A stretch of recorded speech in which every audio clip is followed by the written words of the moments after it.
Okay, so where we left off was the group went to sleep, um, and Calypso finished having her rendezvous. So it is morning, and you guys wake up, and I am going to assume Calypso will be going back to the Silver Pegasus Inn. Yeah. Okay. So, I would say it's let me check the weather right now. Because there's a whole system for that. So, let me just check that out. Gotta find it. There we go. Okay. Give me a moment. Okay. 5 So, copper. yeah. So I am going to I'm gonna roll. Uh, so let's see. Roll 1d20. 4. Okay. The temperature, it's normal for the season. I would say the season will be summer.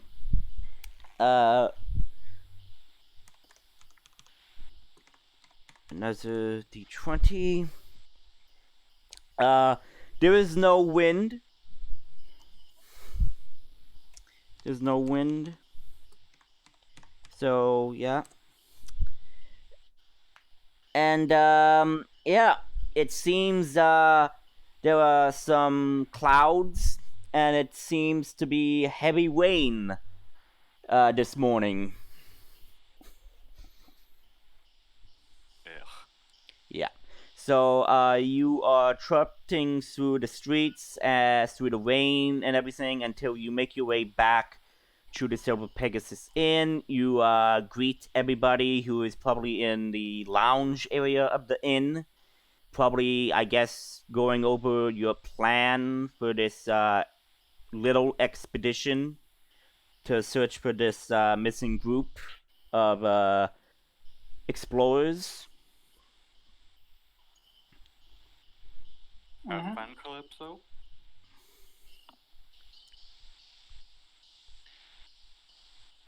Yeah, I guess I'd be walking back to the inn where everyone else is Yeah. after saying my goodbyes. After you said your goodbyes, yes.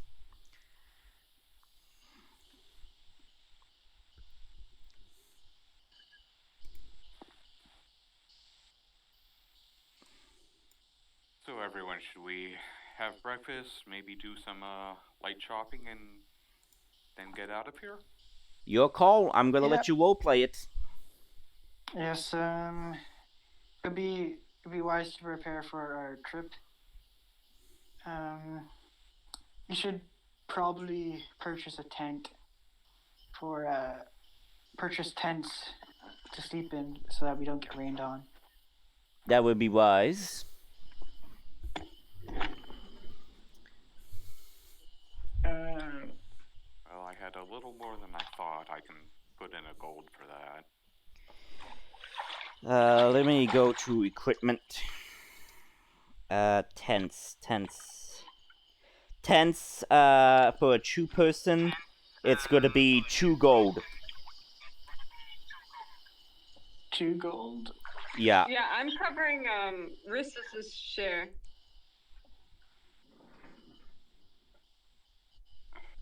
Thank you, dear. Okay. I can also throw in a couple of gold for the tents and stuff, but I think I also might want to stop by the blacksmith, see if maybe I could find something a bit more useful and lighten my load as I have a bit of gold on hand. Go ahead.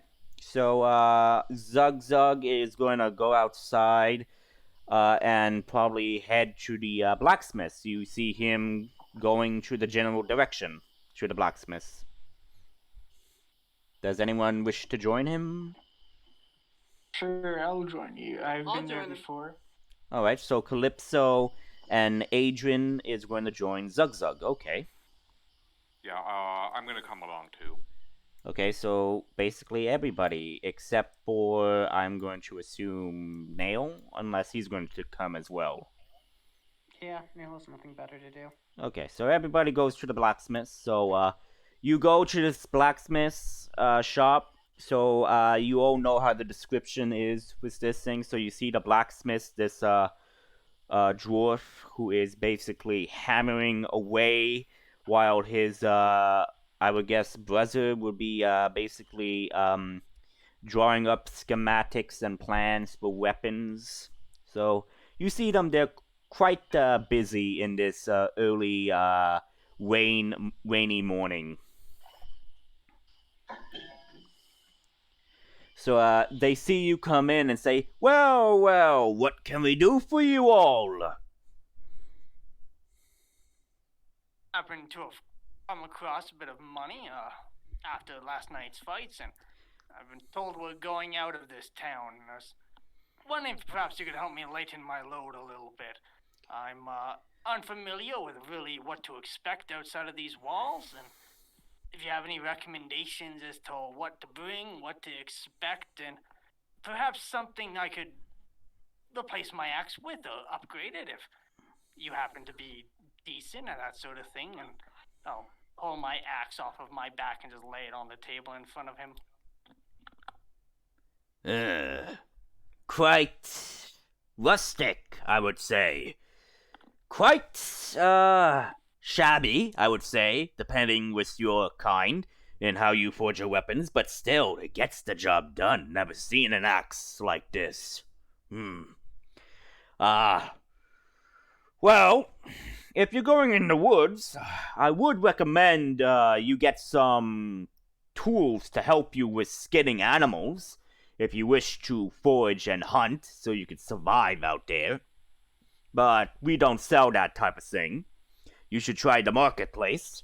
But if you're looking for weapons, well, you could buy yourself a bow or a crossbow if you wish to hunt without the need of getting close. I hear some animals are getting a bit more feisty, as I hear, but that is just my recommendation. You could do whatever you want. I have some javelins and whatnot, so I think I'm fine in that.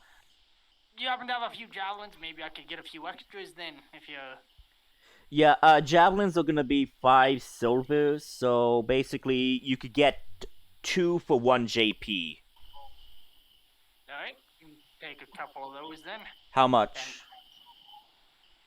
We'll say 2 gold worth sold by 4. Okay, so 4 more javelins. Okay, mark that off. Yep. So these javelins, as you pick them up, they seem to be of Roman design. So basically, I don't know if you guys played the game Rise, Son of Rome. Those javelins that you use to throw and everything. It's like that. It's built like that. Okay. I've never played that game before. Yeah, it's Xbox exclusive only, but it's pretty cool.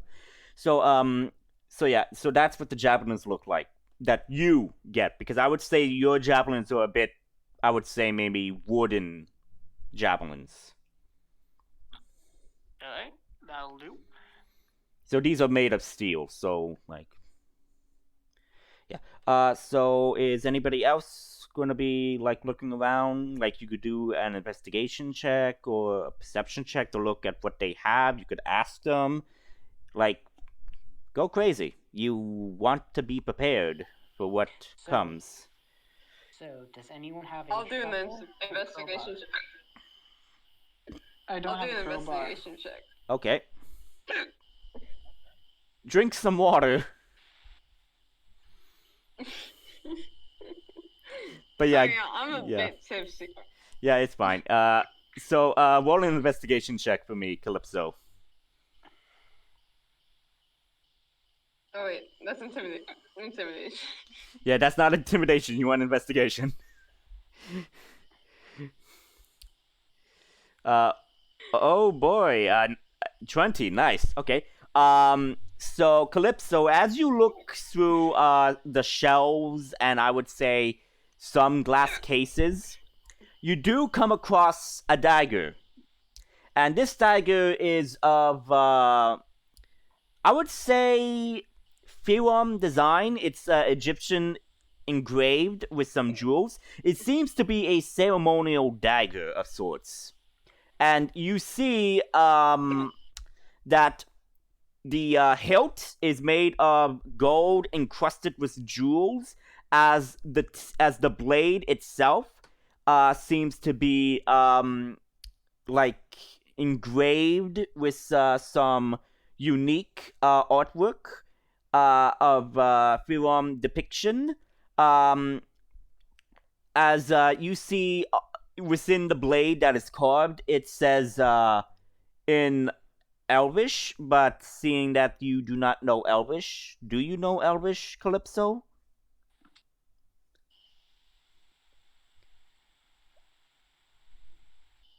I don't think I know Elvish.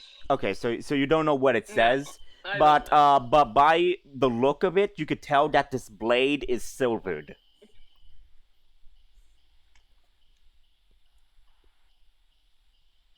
Is anyone around? Well, the only Is person. like anyone watching? Okay, so the only person in the room, besides everybody else, is the dwarf.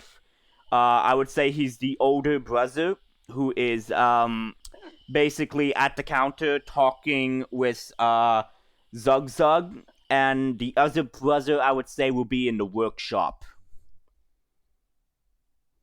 So yeah. So I'm like in the clear. I mean, you would have to make a pretty good stealth and sleight of hand check to see if you want to try to take this. I mean, I'll take it. okay, make a stealth and sleight of hand check for Alright. me.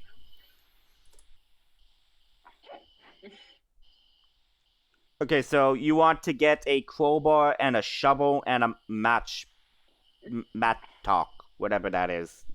Nail. Okay, so Yeah, I got 6 on slide fans. okay, you managed to open the case quietly. But as you are taking it out and going to probably hide it, I would say you kind of like knock some weapons off the shelves nearby. I need you. I need you. Well, okay, so yeah, so the dwarf like kind of like sees this. It's like, hey, what's going on? So he's asking what's going on, what happened, and everything, and he notices that you are near some of the weapons. He does not. I would say he does not see you, but he does see you kind of like grasping the dagger and everything. So because he has not been like looking at those weapons, so he would not know depending. But if you want to try to do a deception or something, like that's entirely up to you. But yeah. I get advantage on deception due to my feet. Yeah, go ahead, make a deception check if you want. Alright, so 23. Okay, so yeah, how do you deceive him? I'm gonna do the same thing I did on the first campaign and just quickly pick up a different item. I'm sorry, I have the hiccups, but No, I'm it's gonna fine. pick up a different item on the shelf and act like I was picking that up instead of the thing I was going for. Okay. So it's so you picked up what seems to be a regular longsword of design. So he kind of looks at like, be careful next time. If you wish to look at it, let me know, and I'll take it down for you. But like, put it down and Oh, not absolutely. touch anything. So yeah. So yeah, and now I want Next you. time. Now I want you to make another sleight of hand check to see if you could try to put that dagger away. If you want to try to do that, you managed to deceive him, but you still need to, put that away quietly. Ooh, great roll. Okay, he does not see because he's mostly conversing with Zug Zug, but I would say depending on the group's passive perception, I would say everybody would notice you putting that dagger away. So everybody just sees Calypso just nonchalantly put this dagger in her knapsack and everything, thinking she strategically put it away without being seen, but you all saw this, so it's entirely up to you. I'm Oh, sorry, okay, so Zug Zug, you're gonna ask him again about the axe to distract him? Okay, so yeah, I would say with this, you would get an advantage on the sleight of hand check then.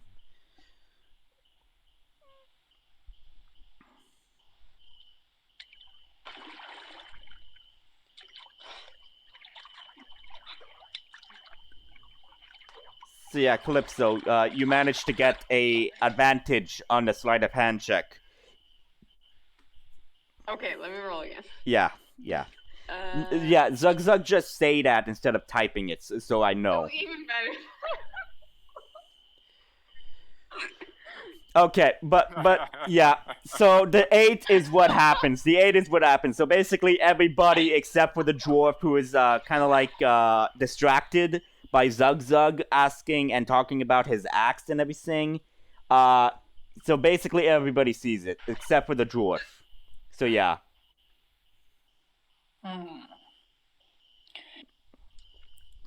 Adrian will say out loud, what are you doing, Calypso? Calypso, you just hear Adrian say this, and I would say you freeze and little sweat drops are on your face right now, saying oh shit, I got caught. Oh, more than little. So yeah. Nothing. I'm just gonna put the dagger back, and I never stole it. Okay, wait. Are you putting the dagger back on back, or are you putting it in your bag? Well, did any of the shop owners notice I took it? No. The shop owner did not notice because he was distracted by Zug Zug. So basically. Okay, well then it was.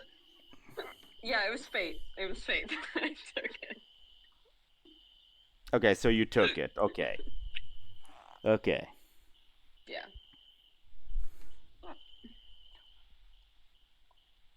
I got a mysterious dagger in my inventory. Alright. So you have a dagger. So yeah.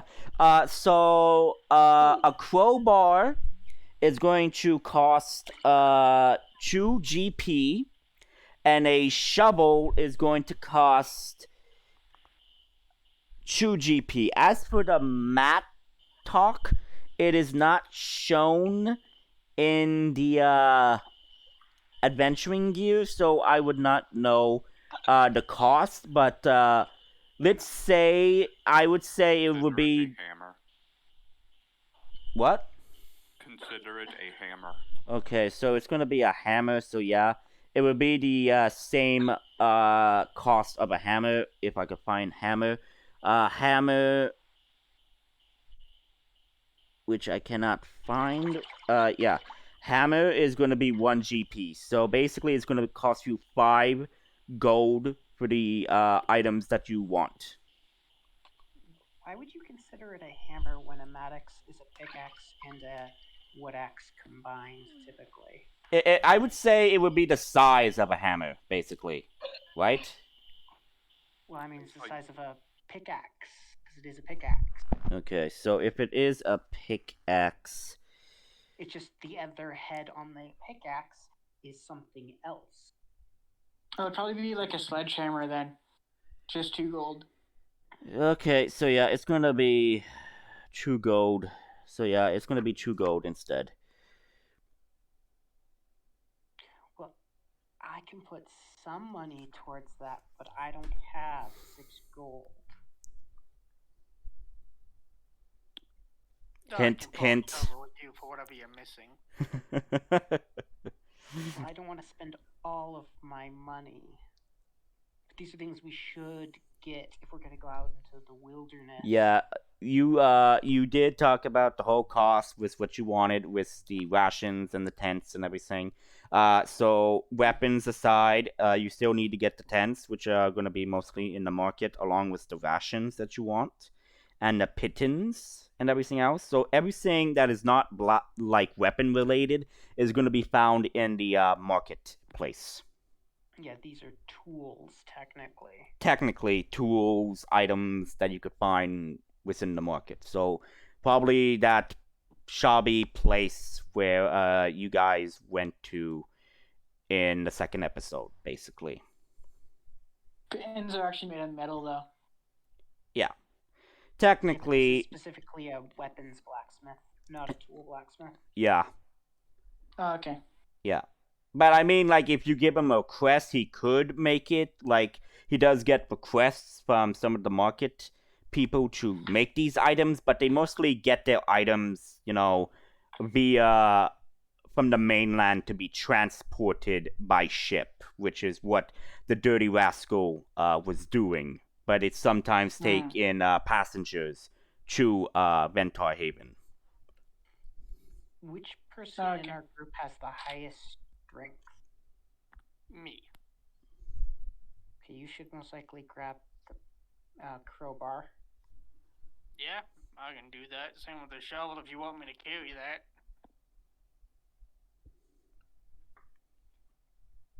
And someone else can grab the Maddox. Do you believe is the actual pronunciation of that? Yeah. I can put 3 gold down towards buying these tools. I'll mark down 4 gold for the crowbar and the shovel, since you said they were 2 gold piece each. Again, it will be mostly in the marketplace, so you guys go to the marketplace to do that. Yep. That's Okay. the next logical place to go to. Yeah, so you guys go to the marketplace. Not many people are about, but some are shopping because of the heavy rain that is happening. Which Yeah, he happened to be wearing his cloak out. Yeah. So just rain is pouring heavily, getting you like soaked. So yeah, unless you guys have, I think, control weather. Is that a spell? That is a That's spell a spell. none Okay. of us have. Yeah, none of you that's have. like a Yeah. way too high level for No, us. no, It's no, a no. I 8th know. level I know. spell. Yeah, I know. It would be control water, which is the cantrip, which would allow you to make an umbrella. Yeah. Okay. So you guys go to the different shops. You get your items. I would say that in this marketplace, Zug, you do see that previous individual last night when you fought against this champion. I can't remember, but I think he was the sailor.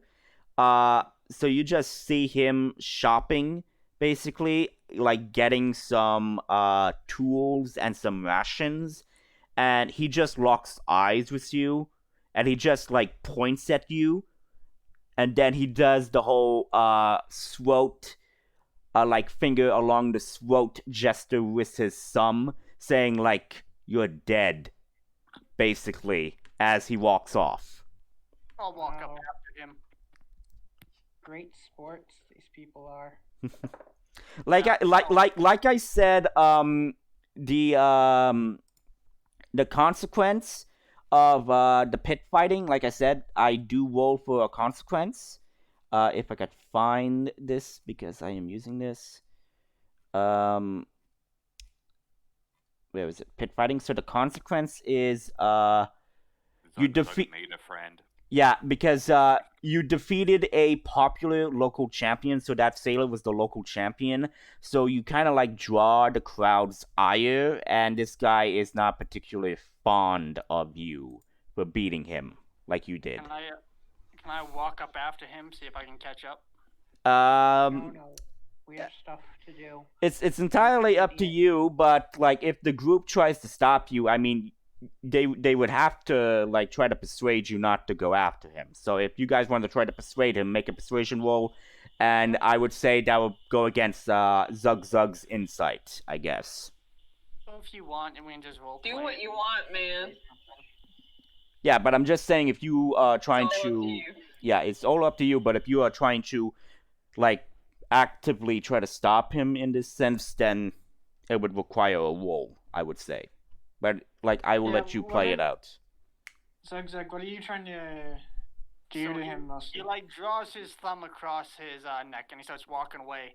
And I just look at you guys and I go, "I'll be a minute," and I take off walking towards him. Oh no, I need to see this. Oh, I smell gossip. oh. Great. No, We have. hold on. I smell prison. Yeah, Adrian will try to stop. Zug. Zug. Hold on. You're already disliked by a few people. This will probably ruin your reputation even more. Okay. Nail.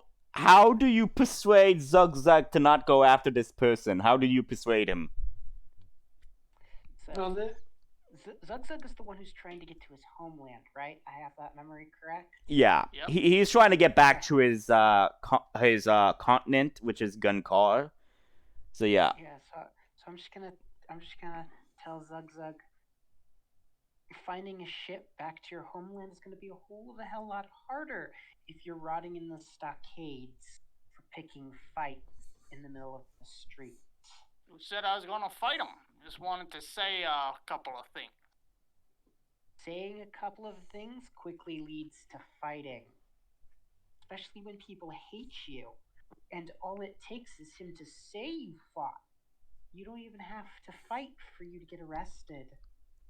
Like, just towards my face, that's still like all fucked up from like last night's fights, and it's like, well, who's to say he didn't start it? The way I see it, I got 5 witnesses here, 4, and you guys would tell them he started. Does the city guard who like him more than they like any of us? Fine. I'll drop it, but if I see him again and he does that cute little gesture, I'll do more than blow him a kiss.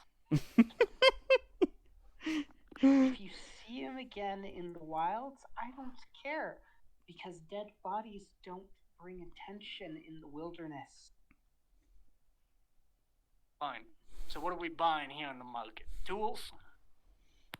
Tools for survival. Yeah, I would say you guys get all the tools you need, and that whole encounter with that champion guy happens, and you stop him, so you have everything, and you could return back to the inn, and basically, you do have the map to the location where this expedition was heading to. So if you want to try to go back to the inn and basically formulate a plan on how you're going to do this, it's entirely up to you. I will let you roleplay that.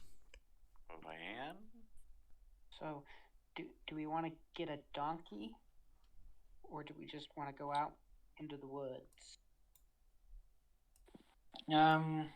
We can go out into the woods. It will probably be difficult for the donkey to walk since it's in the wilderness. That is true if you are trying to use the donkey as a way to hold your supplies and everything. It's entirely up to you how you're gonna handle this. But if I recall, a donkey would cost 8 JP and has a carrying capacity of 420 pounds. Yeah, So- and I mean, it's not like we're getting a cart which has to have even terrain. Donkeys walk in the wild. Yeah, but Find a nice remember, hill. you're going in the woods where there are predators, so the donkey may just hightail it. I mean, unless you want to try to find a war goat.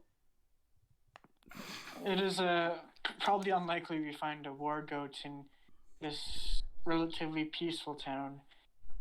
Oh, I mean, Yeah, if we're just this would training for the this goat. would be more of a frontier port town, so it's not gonna have like specialized equipment. So like war horses and everything, it's not here in this town. It's mostly gonna be draft or mules and donkeys. So and carts and stuff. I think it would be better if we go on foot. We can carry whatever we need. Well, there goes my idea of not having to walk. Let's see. Okay, yeah, here we go. I say we wait until this rain stops and then head out. Yeah. So Last for days. well, it is heavy rain, but like I'll roll another d20 to see what will happen.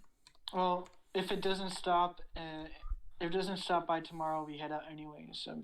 No, I'm saying like it's happening in the morning. In the afternoon, it might ease off or something. So Well, Adrian's saying that to Nail. Yeah. So come the afternoon, the rain kind of stops, but it is still raining. It's light rain instead of heavy rain. So it's not going to cause you any difficulty to travel in this light rain. So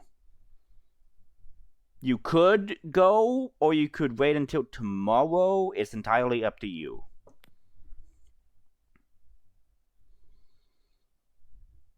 I mean, let's start now. We won't have to spend money on another room. Okay. I've traveled in Yeah. weather before. So Yeah. some light rain. Yeah. So just question. Nail, you have your familiar with you, correct? Yes. Okay. So you did the whole ritual thing to get that familiar. Okay. So yeah. Do you have your familiar with you, or are you gonna summon him at some point? He's just chilling in his little pocket dimension for the moment. Okay. So yeah. So you guys head off. If I recall, the place that they are going is gonna be northeast, alongside the cove area of the forest, where the expedition was going. So you follow the map. So who's going to basically lead the group in this sense? Quick thing, I just want to ask. At the market, I did want to buy a tent, and I did want to buy the rations. So You did. You did buy them. I say you bought them. So just like subtract. I'm just making sure you're aware that I did buy it, even Yeah. if I didn't say it. Yeah, I'm aware. So who is going to basically lead the group? Like who's going to basically do the wilderness navigation? I have a decent survival. If you guys don't, I have +3 to wit. Yeah, you have to do Who a has- survival check. Who are the two people that have survival as a proficiency? Not me. Not me either.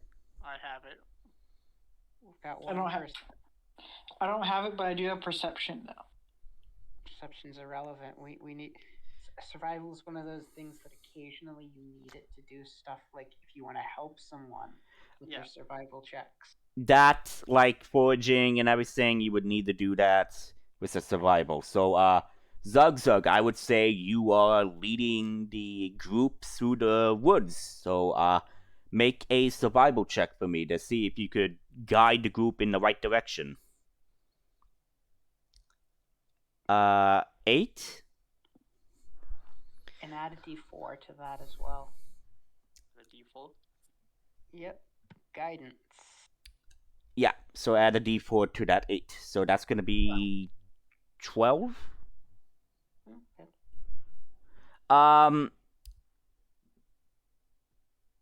Okay. We're following a map. you try to follow the map, but seeing that you have not been on this island before, you get lost. And you try to follow basically the map to a monument that is supposed to be a landmark, which is basically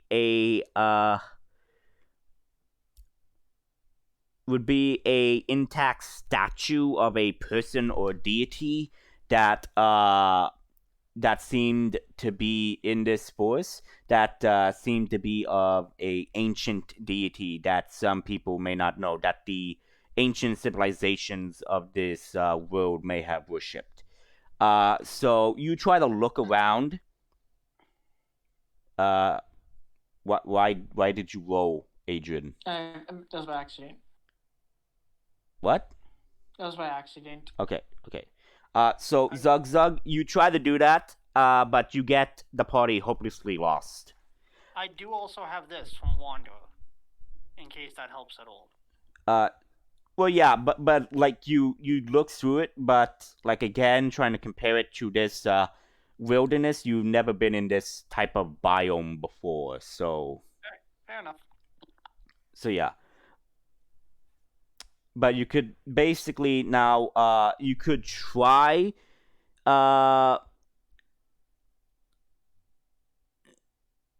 you could okay.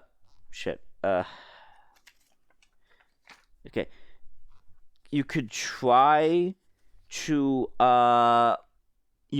repeat the check after. So wait, okay. The party indifferently travels in the wrong direction and becomes lost. The party's navigator can repeat the check after the party spends 1d6 hours trying to get back on course. So.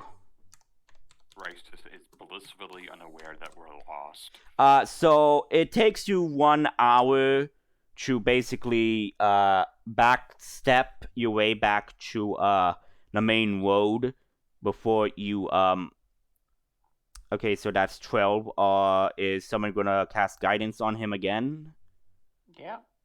Okay, so Zug roll a d4. So that's 15. 15, right? Yep. Okay.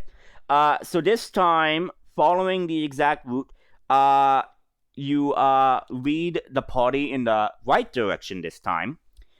You are, I would say, going through the forest for 6 hours. You do come across the statue of the deity. This statue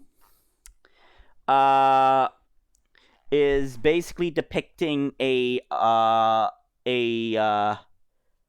person in a robe who is cupping their hand and everything, and is basically, I would say, in a sense of a prayer. There is no markings on the statue. All it shows is this individual in robes with a hood over its face, cupping its hand. But you are at the landmark, and if you travel north, you would reach to the campsite or to the specific spot they were gonna head to. So yeah, you keep moving forward. So yeah, I would say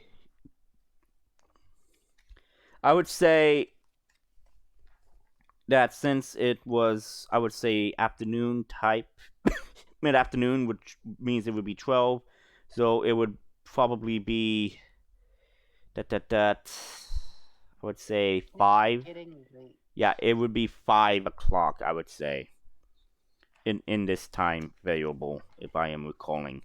So yeah, so you do find a decent spot to camp. It's entirely up to you if you want to camp out here. because like I said, you could totally do that. So let me just Well, since traveling at night in the dark is a terrible idea, yeah. let's Yeah. set up camp for the night. Yeah, so let me just get the map. Like it's not exactly to scale, but I would say this is how your campsite would look. Come on.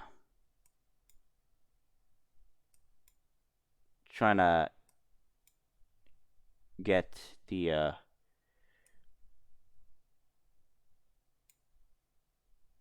thing to accuracy. There we go. And I am going to move you here. Do you see the camp? Yep. Okay. Yep. So this is your campsite. Let me just so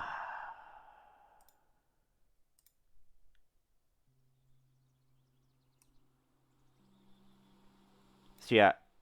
So you are in the forest right now. So I would say at this point, let me do another roll. 1d20. Yeah, I would say the rain completely stops at night. So it's clear skies and everything.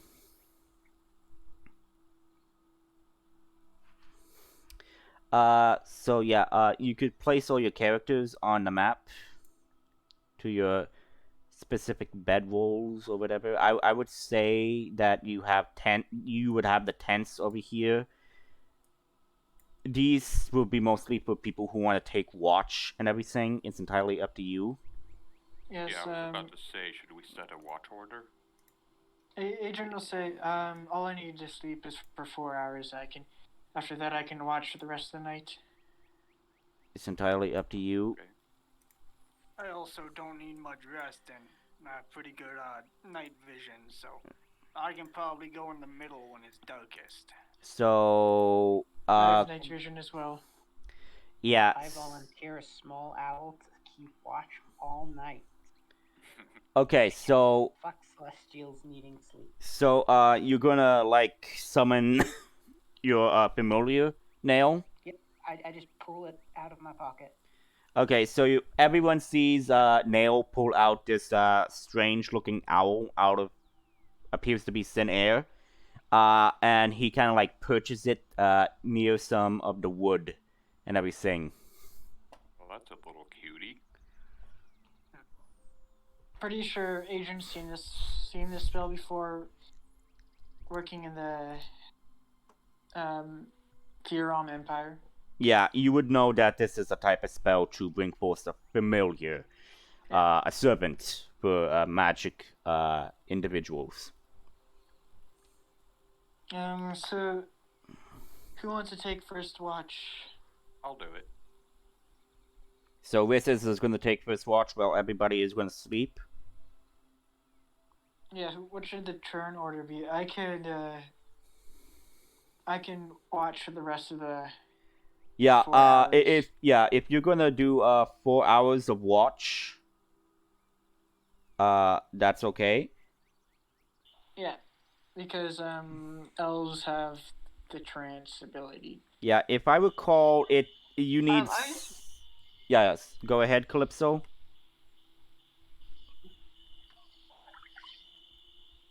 I'm just saying, like, I don't have dark vision, so whatever y'all want to do, it's cool with me.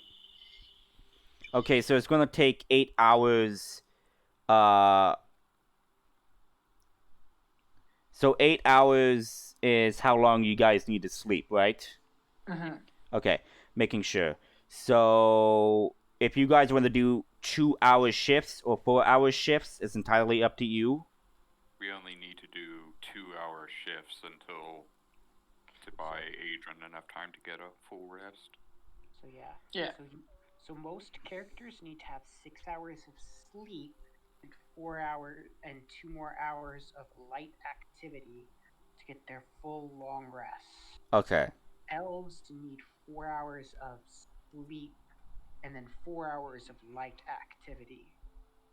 Alright, so we can do 3 people for 2 hours, and then that should cover it. So I could take the second shift. So move your characters over here. Who wants to be first, second, third, and fourth? Okay, so Wiss is going to take first watch, while Zug is going to take second, and who's going to take third? And he'll watch for the rest of the night until everybody wakes up, Adrian. Okay, so Adrian's going to take the third and fourth shift. Okay. So that's going to be 4 hours. Okay. And owl for all. Yeah, so the owl is going to be there as a second precaution for watch. Okay. So 120-foot night, dark vision, and keen hearing and keen sight. Yep. So basically, it's going to be kind of hard for you guys to be surprised. Pardon me. But I would say night, you would expect to hear some owls hooting or some nightlife happening, but the woods are quiet, still, eerie, quiet, like no sound. Not even the chirping or sounds of crickets. Yeah, you don't expect to find sounds of crickets in the middle of the woods at night. That would get you eaten. Well, you know what I mean. Like, there was zero sound of animals in the woods.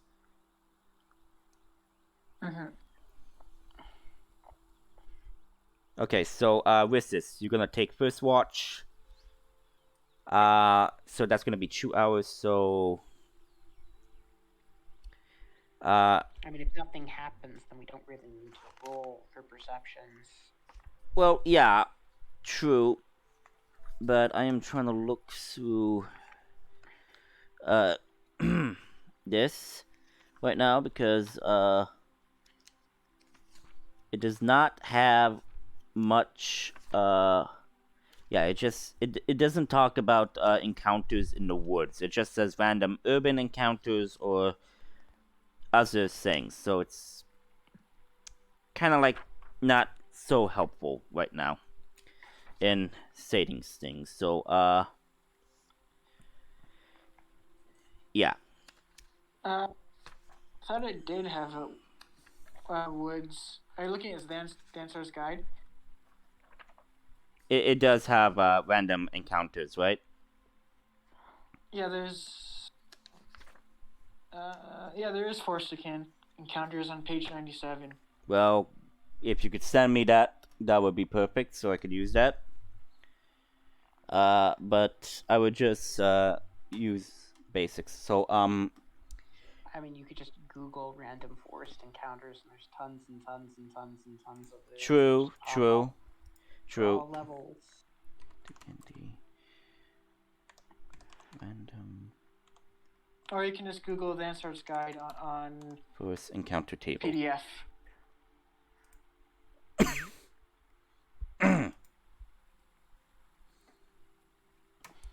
Okay, okay, there we go.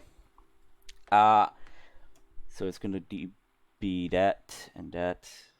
Okay, so you guys are asleep while Wissis is on watch. Wissis, what are you doing on your watch? Just sitting quietly, thinking of some songs, maybe sipping a little bit of whiskey. Okay. By the way, the whiskey is basically the brand from the Silver Pegasus, just so you know. Gotcha. So yeah. So as you are drinking, nothing happens for your first watch.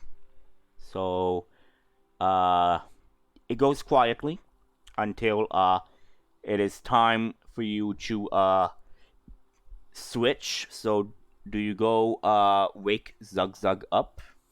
Yeah, I'll wake up real day. All quiet, nothing happened. I'm going to bed. Well, have a good night. Night. Thanks. I'll go take up my watch. All right. As you take up your watch, you just see the little owl perched on one of the wooden stands of the tents, basically keeping watch. You see it turning its head every so often, checking every direction. Like sprinklers just constantly rotating and then going back around. Or like a security camera just. Yeah, basically, yeah. So, yeah, nothing seems to happen. Seems quiet. I would say, you find it odd that there is no like sounds, no water, leaves falling, nothing. You don't hear any natural sounds. It's just an eerie quiet sound. So it's just odd for you in these woods right now. So it's kind of like odd for you since you lived in the woods. You grew up in woods and like a natural environment. You know how nature works. To you, it seems odd. So yeah, that's happening.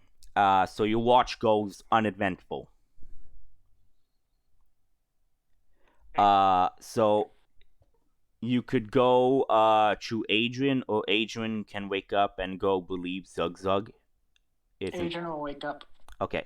So Adrian wakes up, he goes over to Wuludag and he relieves you so you could go sleep.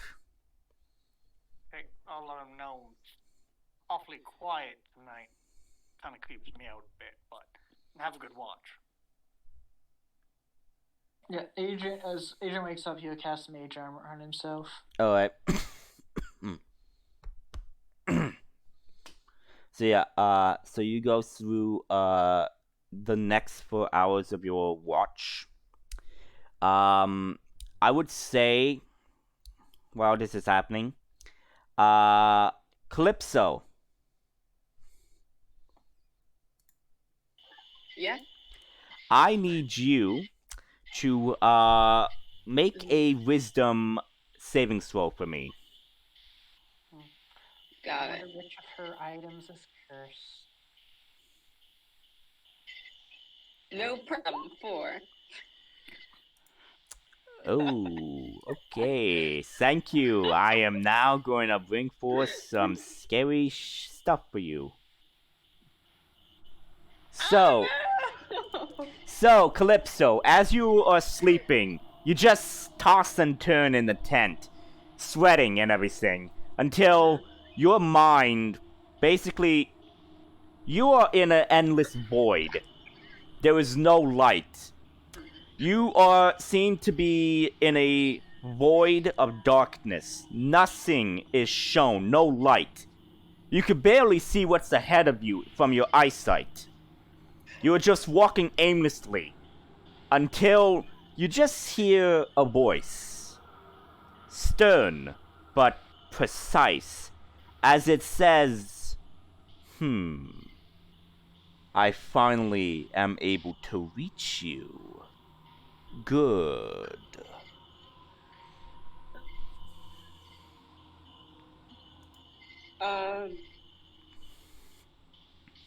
What? Who is this? You dart around trying to find the source of the voice, but you just see endless black, endless darkness. Me? It seems no one told you. Or perhaps you chose not to remember. Either way, that is to my advantage, Calypso.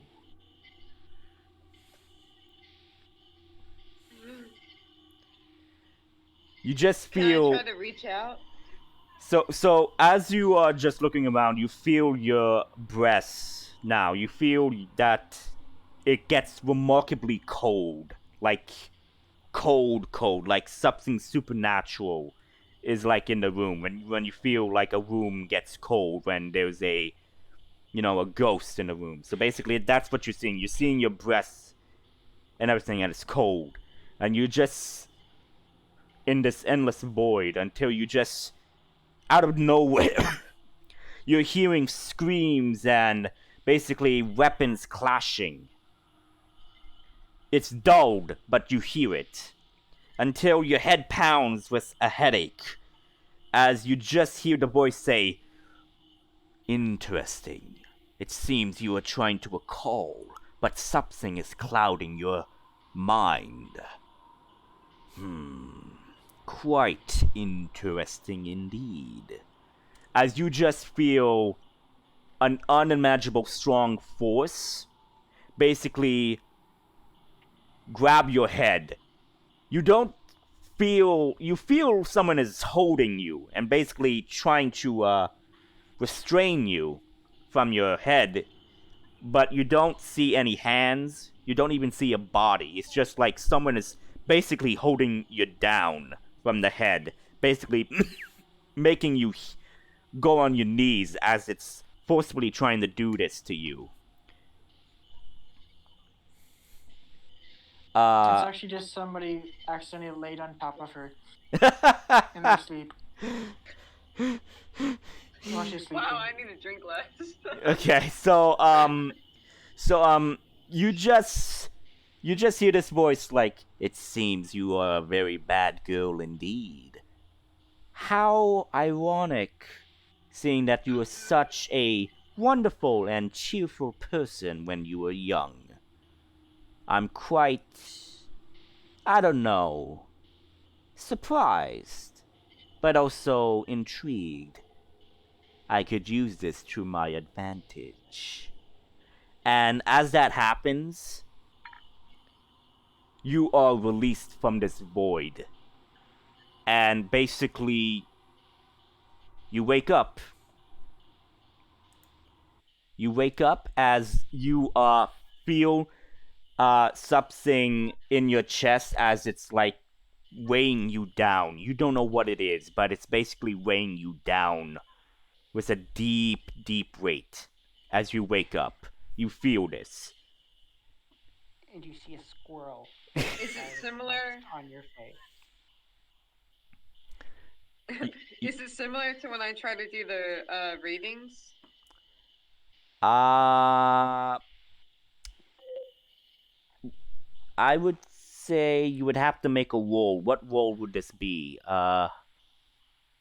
Insights or maybe intelligence? Yeah, or make a wisdom check since you're trying to use your previous wisdom of these encounters. Yeah, make a wisdom check.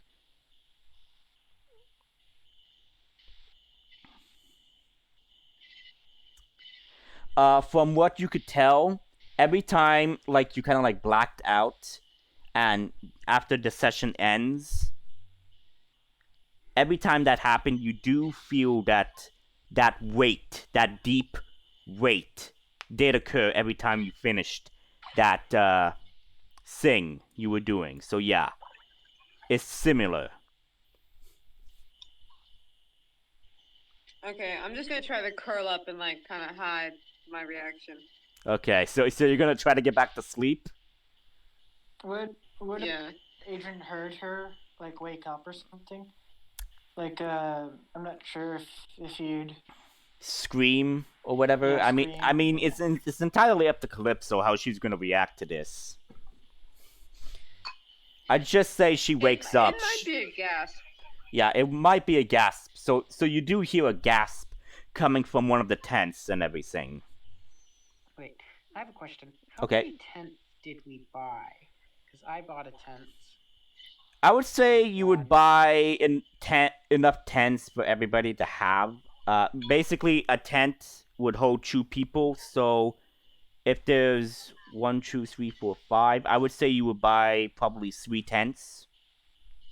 So 6 GP is needed for the tents. Yeah, but who bought tents? I would say Zug Zug bought the tents. Well, I bought a tent for myself. just Okay, now. so you did buy a tent, so I say Zug Zug would have bought the other tents. Yeah, that works. I bought one for covering me and Rissa.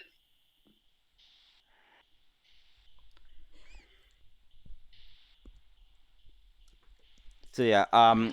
so Adrian, you hear a gasp coming from one of the tents. He'll look and he'll check that tent just in case. Now I just have a question, because I know everybody would sleep differently. How does Calypso sleep? Does she sleep like with few clothing, or does she sleep in the nude?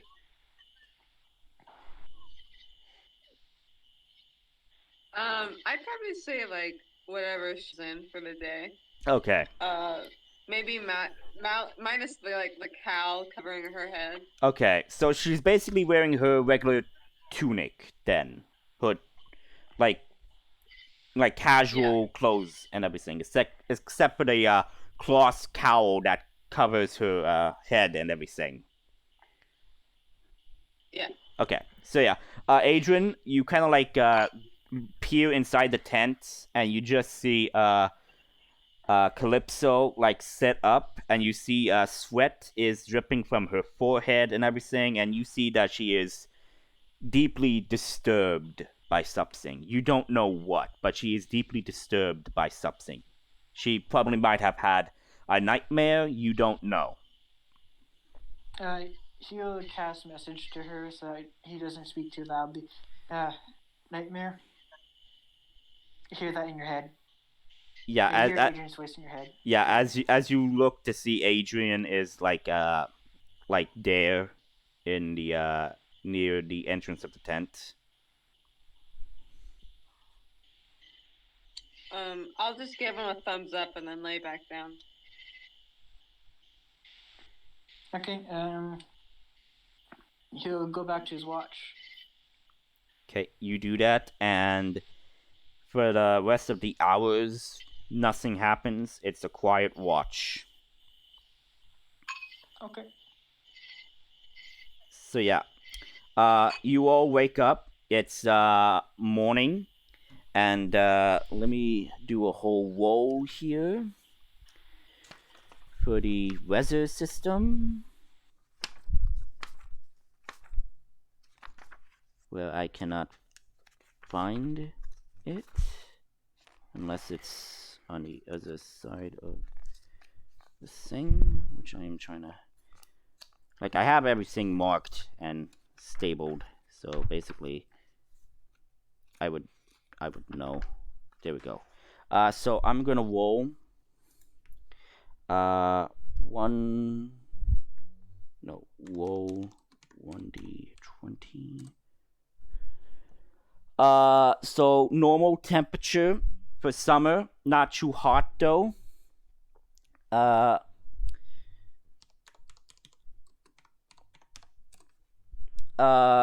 No wind, so it's calm. As for precipitation, no rain. It's a clear day.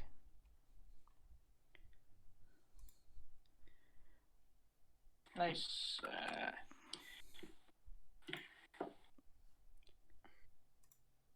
So yeah, so you all wake up, and are you going to eat some of your rations and then pack up and go and continue north? Yeah, that's what Adrian would do if anybody's doing something different, though. Yeah, it's Definitely breakfast. yeah. Breakfast, It's pack up, and continue. yeah, it's entirely up to you how you guys are going to like do your morning routine. It's entirely up to you. I go take a dump. Thank you for that. Are you gonna bring the shovel? Actually, yes. Yes, I will. You're gonna Very useful. you're gonna dig up your own. No, you dig your own hole. Oh my god. There's a reason I got a shovel. Oh That my- was very good thinking. Oh my god. I'm just gonna think of the damn fan art from this.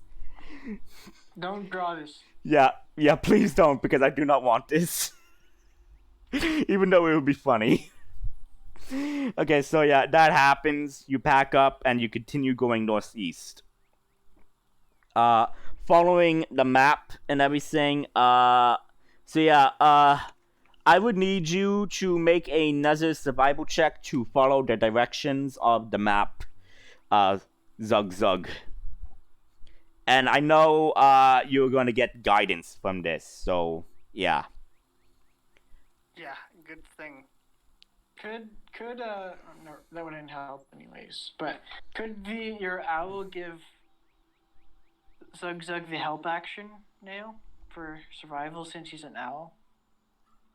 I mean, this part of the survival is determining directions. He's an owl. Yeah, this is more like directions. So I mean, like the owl could do a perception check, but you know that's yeah. It does. That would be decided I am scouting. lost. Yeah, but you are trying to direct the group in the through the woods, you know, in a sense of direction. So like that. Yeah, So I'm saying that it wouldn't now because he rolled badly for both things. Yeah, But the dice have decided I'm staring at a tree. yeah, you have no idea where you're going again. So like Like a druid when you need one. so yeah, so it takes Maybe you you ask the trees where to go. so it takes you so it takes you 2 hours to try to recollect your steps and try to get it so yeah, you get a better survival check. So yeah. So you immediately now know where to go, so you continue going through the woods, following the landmarks of their like, because this map was basically updated each time and was sent back like by carrier bird and everything. Carrier pigeon. Carrier pigeon or bird or whatever, basically anything. And they use it. Pigeons are birds. Yeah. You know what I mean. They can even use a falcon or something, or a hawk, basically. So yeah. familiar. Or familiar. So yeah. So you're just following, and they mention a little river. So you manage to find a river where you see some fish and everything. And you see, like, some of the trees near this river seem to be a bit rotted and dead. No leaves. So I mean, by that's not necessarily abnormal. yeah, but as you continue going through, you do see that more of the plants are dead and decayed, like basically rotted away, drained of life. Adrian will be on guard. While you're looking for where to go, Adrian will be looking for any signs of enemies. So you're making a perception check, basically. Yeah. Okay, make your perception check. Are you making the perception check for your character and for your familiar? He doesn't I don't have a familiar. Oh shit, right. My bad. Okay, so I guess Nail, are you gonna have your owl do a perception check as well? Yeah, sure. He'll keep doing stuff. Yeah, I'll tell the party that. Is this related to sight and or hearing? Sight or hearing. So basically, sight or hearing. Yes, perception check. He's looking and basically using hearing to. Okay, well. So basically, At the moment, obsessed with a leaf. yeah, he is basically obsessed with a leaf. Basically, just Double natural one. yeah. So basically, nothing seems abnormal. There's no issue. You continue going forward until let's see. Until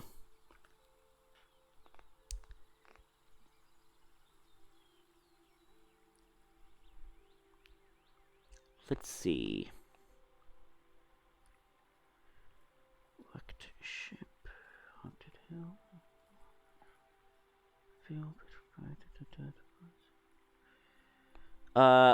until you see until you see a giant crystal shard protruding from the ground.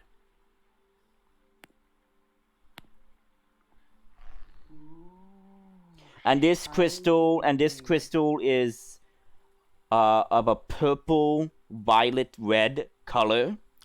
And so yeah, and you see what appears to be tools and scattered notebooks. It seems, yeah, because I would say like a few hours into this, like a few, maybe like 5 hours into this unknown part of the woods of dead trees and plant life and everything, you do see this crystal out in the open, basically. And you do see, and like Tiberium. yeah, and you do see that about, I would say maybe 10, maybe 15 feet away, or 20 feet away, you do see what remains to be of a campsite. So, yeah.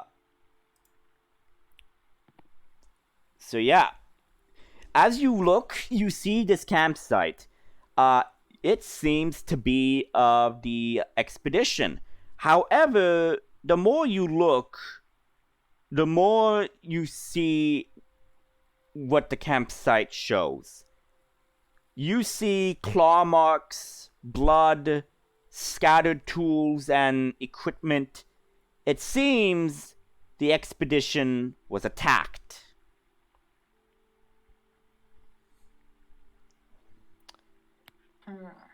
How big is this crystal? This crystal, I would say, it will be big as a oak tree, I guess, as an oak tree. Well, oak trees can be any size, but I like an adult oak tree, you know. So like 40 feet tall? 10?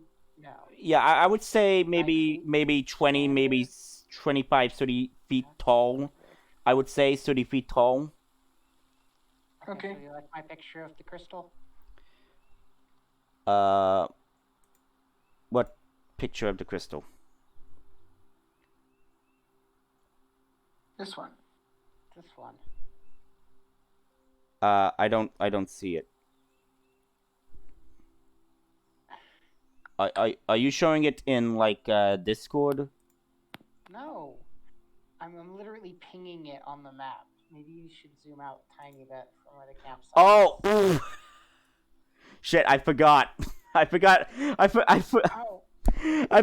to move the players. I forgot to move the players. I'm sorry. I forgot to move the players. My bad. So please put the crystal and your characters. I'm so sorry. Okay, where is this crystal in this campsite? The crystal is nowhere near the campsite. It's basically 20 or so feet away from the campsite. You know, 20 feet is like this far. Yes, but I'm saying like it's basically what's the snap? This is the edge of the campsite. It's barely off the map. I'm saying it's basically away from here. So basically this is the whole perimeter, and basically going through here. So it's basically 20 feet away from the west of the campsite. So basically 20 feet or so here. Or basically there, basically. So 25 Where did we feet. come from? You guys basically went to where the crystal was, and you kind of like came here, I would say, in this direction, or here, of seeing like some old embers from the smoke of the pit fire. So basically, yeah. Quick Wait, question. If there's The fire is still smoking? The embers are still burning, but it's like died. So like this, like apparently something lit the fire or something. Within the last few hours. Embers don't last very long.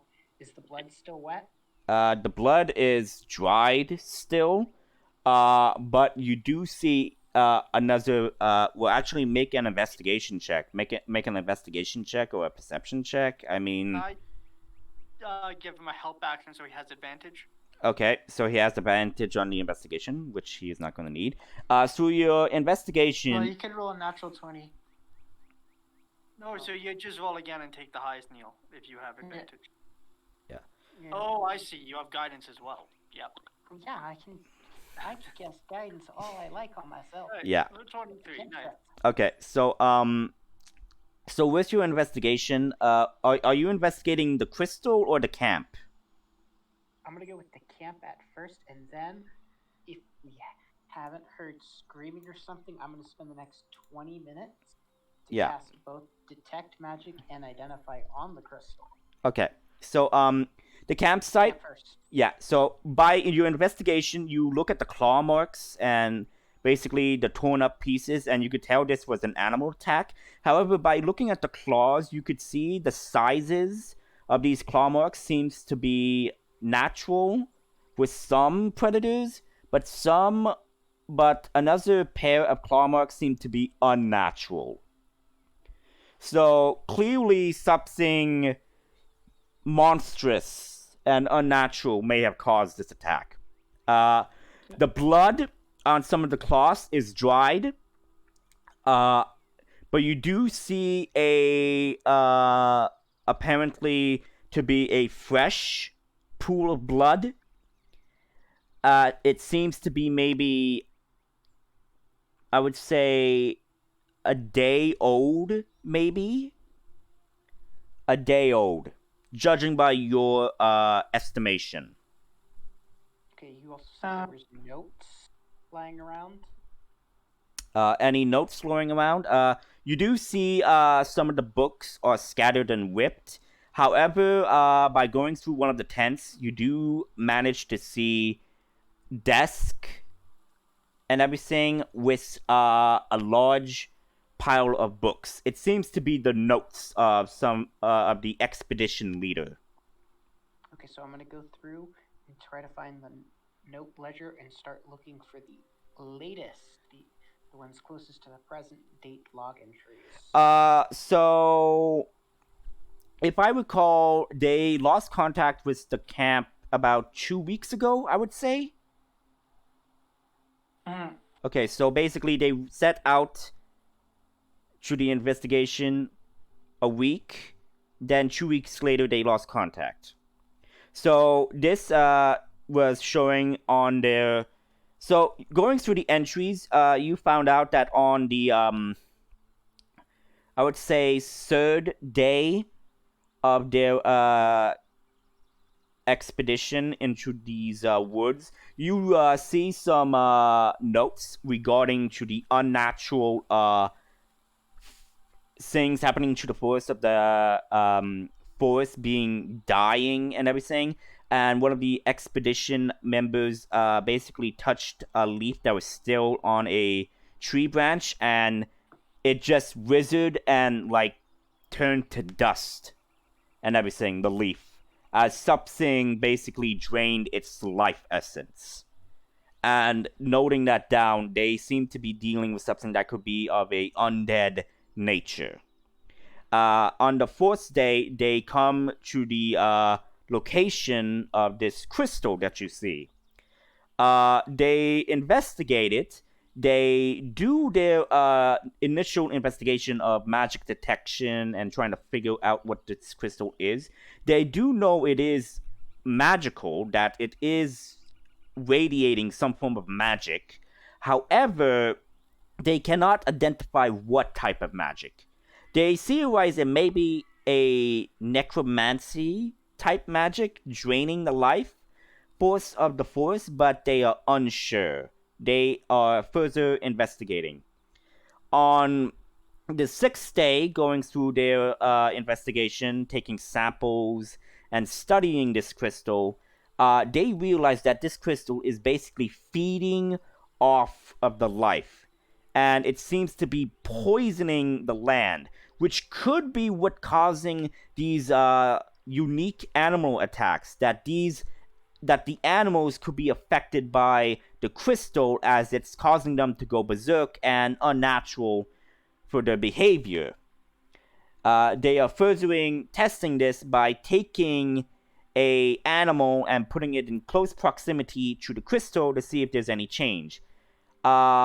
Within 5 hours, they see that animal that they put to the test would be a mouse, the mouse immediately goes berserk, and it does basically go and attack one of the expedition researchers right to the throat, as it basically chomps through and basically cuts a deep wound in the man's throat as they bleed to death from the neck wound and die. They managed to kill the rat that they used to study it, and basically everybody is now concerned that this could affect them if they are not careful. So new procedures are being met to limit exposure to this crystal.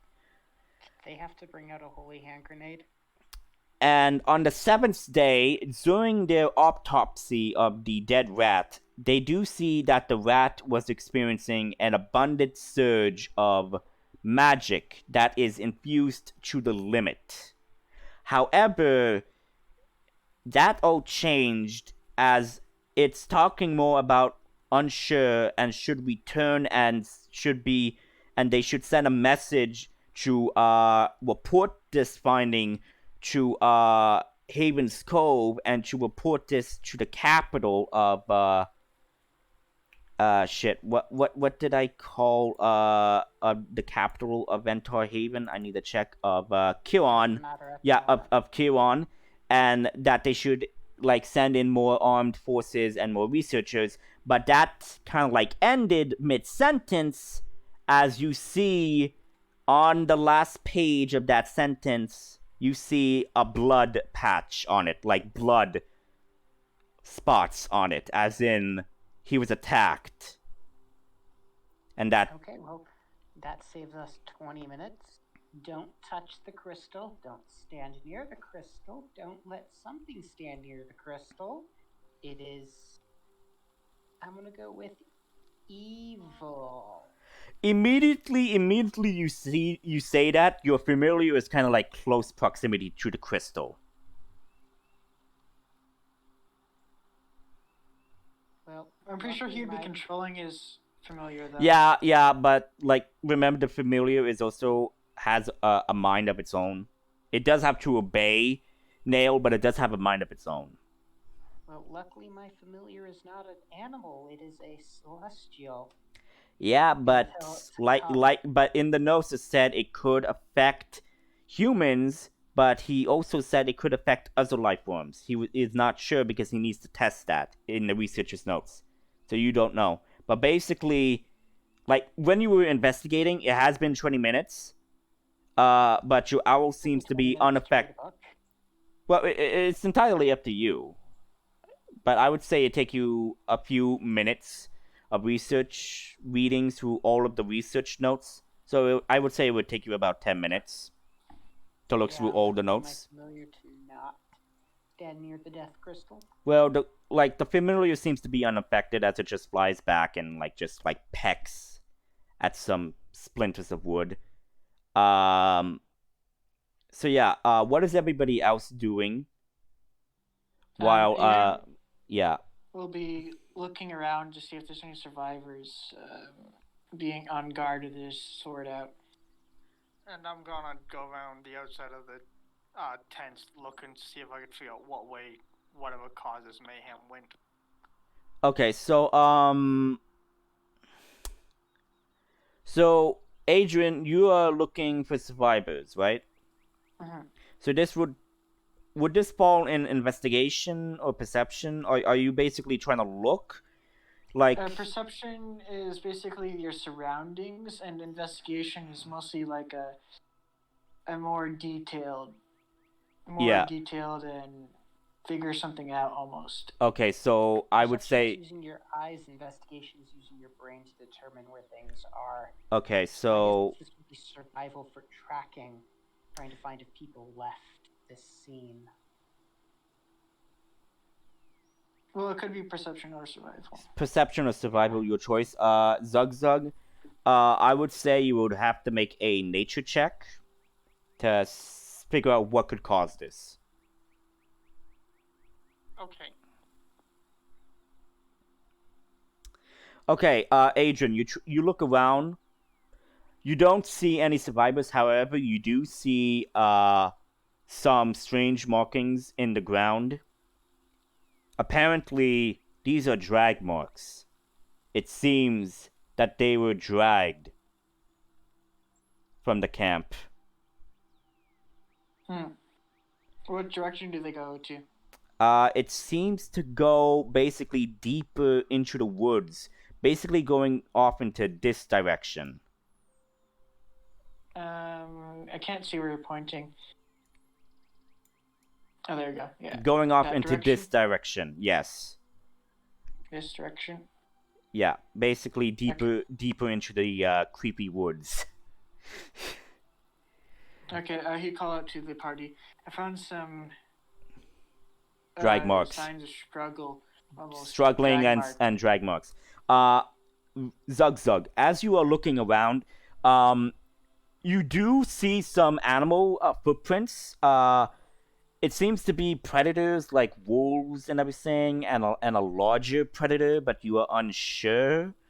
But you do see what seems to be streaks in the ground, like streaks, like tires streaks and everything, but seems to be more animalistic. It seems whatever also attacked this camp seems to be quite agile and fast. Okay. I guess I'll go towards Adrian as he said he's calling out. Yeah, is everybody in the camp now? Like, is everybody within the proximity of the camp? I'm just asking. I think so. Yeah. Okay, so you guys go over here to investigate the drag marks and everything. So yeah, who has the highest passive perception? I have 14, I'm pretty sure. Yeah, I'm at 13.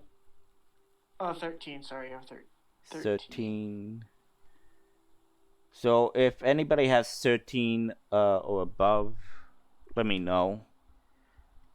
Because what I'm about to do may be a bit. Adrian has higher than me at 15. Yeah. So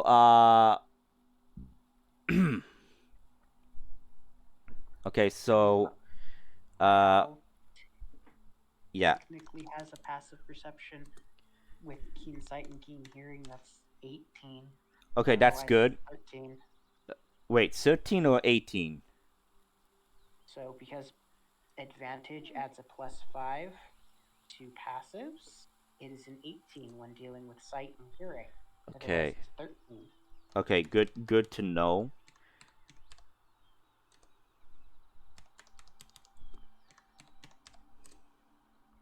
So, calculating right now. Don't mind me.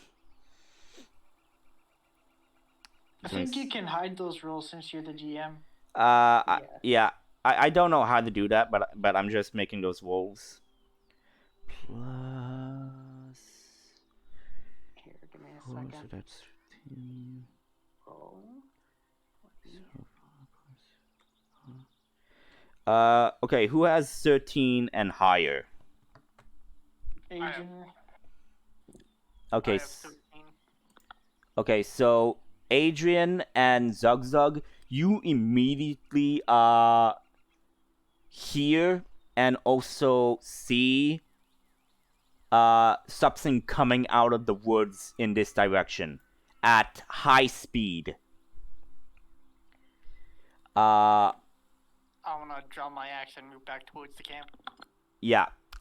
Take up your formations in battle. I would say you are not surprised. So yeah, take up your battle positions if you want. They are like, I would say they're like a mile. No, not a mile, but like I would say maybe 40, maybe 50 or something. I don't know. Okay, use GM roll or Yeah, just don't have W to say, 'cause I didn't roll. want it to think it was a command. No. I get it, but thank you. I will take that into consideration. And you said that it's coming from the top of the screen? Yeah, it's coming from here. Basically, they're coming from like this direction, kind of like from the woods and everything. No, and we were right here investigating the stuff, right? Yeah, the drag marks, which are kind of like right here at the edge of the camp. Yeah, we were investigating it, so we're right there, and Yeah. Well, I'm reading a book. Kind Yeah. of by the tent. Yeah. Well, The tent you are reading the book would be here. This would be the main tent for the researchers. I So would have walked out of it and walked towards where he said, "Come, everyone." all right, Or and yeah, and Calypso, where are you gonna be?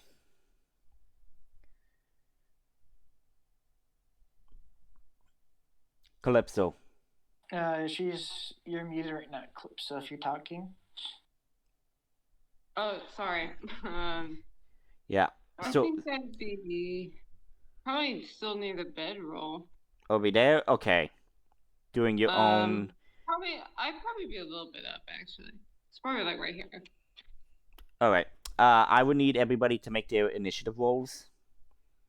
since Agent heard it coming, he'll hold an action to cast green flame or blue flame blade to attack what Sorry, I want to use that 20, but I want to add myself to initiative since I wasn't selected, so ignore my second roll. Yeah. I'll add the 20. Yeah, I'll add the 22 to the roll. You just have to click where the numbers are to No, change them yeah, yourself. I on did. your own. Yeah, okay. And Adrian rolled a 10, so basically in the initiative order it's gonna be Zug first, Nail second, Calypso third, and Adrian and everything. Okay. Now I'm gonna roll what? Adrian, I said that Adrian would be holding an action to attack with green flame blade, whatever attacks him. So he technically uses so if something attacks him, he uses his reaction to attack it. Okay. Okay.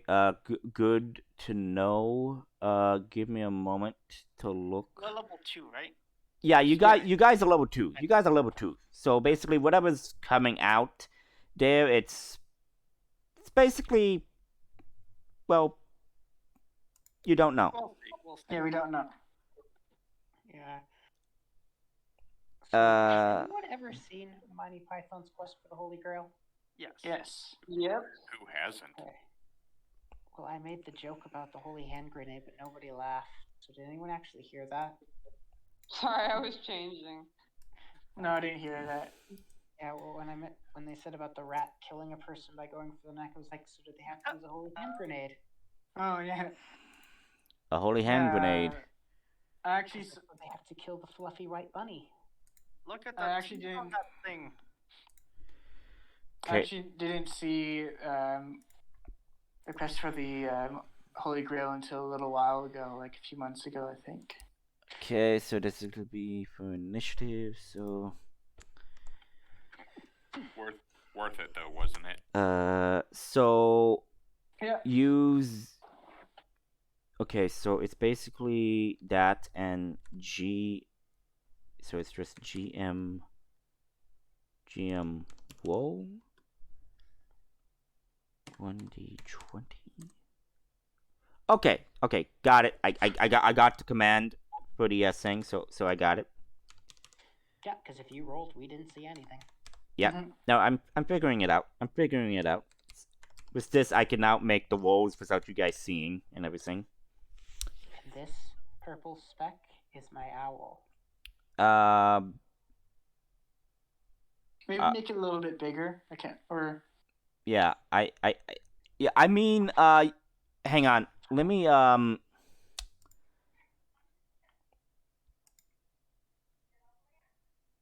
oh, here we go. Familiars and summons. Let's see. Is there There you an go. owl? Yeah, but I could also find. Yeah, here we go. So we have an owl. So you could control that if you want. Instead. Yeah. So yeah, back to my sing. So that's gonna be That. You have to That's give gonna me control of it be. before I can control it. Oh shit. I don't know how to do that. Give me a moment. I'm putting together my thing. You do that. I'll figure out what to Google. Okay. So yeah. What's the dexterity for Calypso? You're muted again, by the way, Calypso.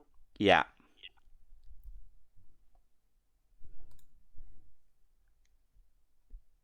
Calypso, what's your character's dex score? You're muted, by the way. Sorry, +3. +3. What's the score? Like, is it 13, 10, or something?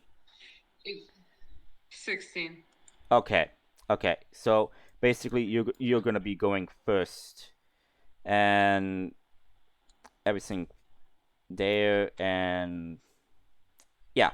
Okay. So. Okay, so yeah, the owl, advance. I can't seem to be, yeah, I don't know how to, give control to that, because what I used was I went to the pictures, the art library, and I went to the free assets. I don't know if you could access that as well. Okay, so according to this, shift double click the token. This will open the character. Click edit, add the player's name using the drop down for all players under controls by. Okay, double shift. Shift double click the token. Shift. Oh, there we go. Okay, control by nail and me if need be. Token and everything should, and nameplate, pin. Yeah, I'm just putting pin. Non-generic token. No.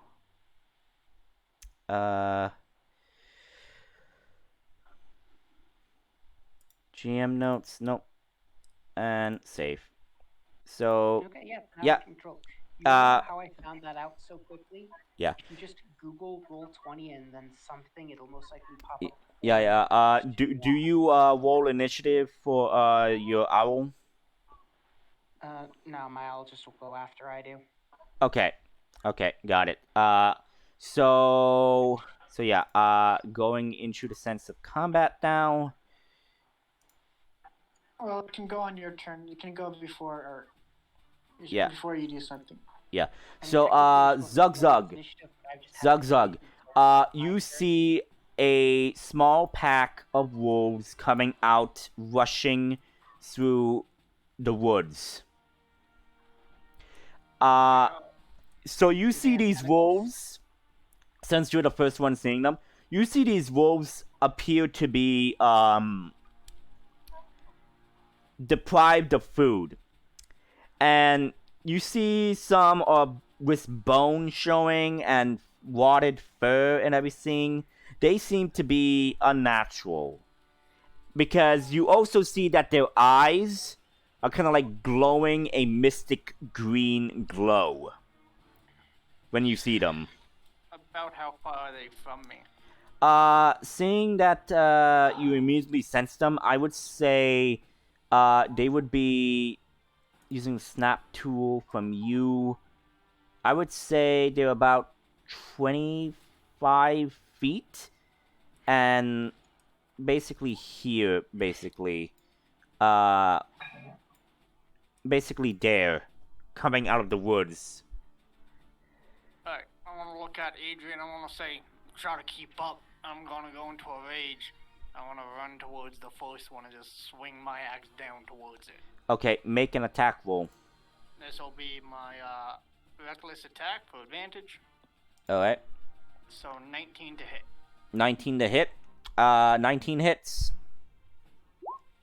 16 points of slashing damage as I just slam my axe onto the top of his head. Okay. Slash slice. You decapitate its head clean off. Okay, I'm going to continue screaming like a madman, but that'll be my turn. Alright, got it. So yeah. Next it's gonna be Nail's turn.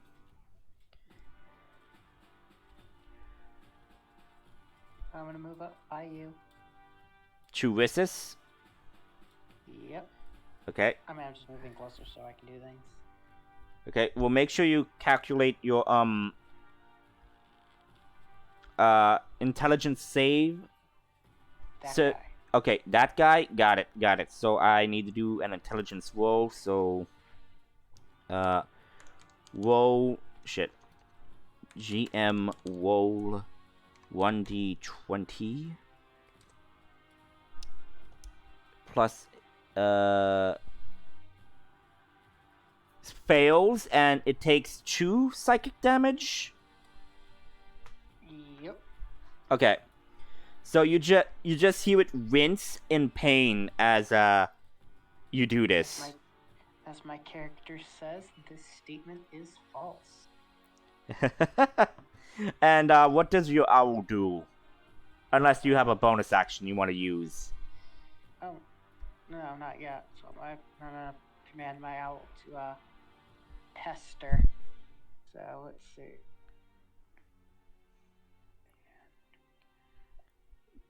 Okay. So he's gonna move up to the same guy and use the help action and then fly away and up into the air. Okay. So he can't be bitten. By these wolves. Got it. So this wolf now, the next attack against him will have advantage. Okay. So that means Calypso, it's your move. Again, you are muted. Okay. Got it. I'm gonna move right here. Remember, calculate your distance. And yeah, that should be 20 feet right here. Yeah, close enough. Close enough. And I will throw a dagger. Which Shit, wait, how many daggers do you have? I have 3. Okay. Right. Well, actually, you have 4, counting that dagger you stole.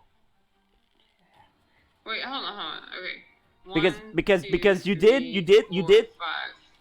Yeah, you did sell your short bow and arrows, and instead bought 2. Yeah, actually, Yeah, you did I buy. can move right here. Yeah. In this square. Yeah, because you did sell the And I will throw the arrows. dagger from there. Yeah, so you did sell the arrows and short bow for 2 extra daggers, and wait, And you stole one. and you stole one. For So you, sniffing gears. yeah, so you have 4 daggers. So which of the daggers are you gonna throw? Just the normal one. Okay, that's a natural 20, so that hits. Do double damage for thrown. Okay. So that should be So that should be 8 plus 3. So 11 damage to the wolf right here. Yeah, you just like knife throw it straight in the skull, in the head, and everything. So yeah, that one's dead. That one is so. Alright, bonus action. Bonus action, I'd like to hide right in the square right here. Okay. Jump into the bushes. Yeah, in the shrub and trees. Do you have to make a hide Yeah. roll check? So do that, I guess. I should have Yeah. to make a stealth check. Yeah, it's a stealth check. Yeah. Oh, I'm so close to a 19. So yeah, that's your turn. Now it's the wolf. Yeah, that's it. Yeah, it's the wolf's turn. Let's see.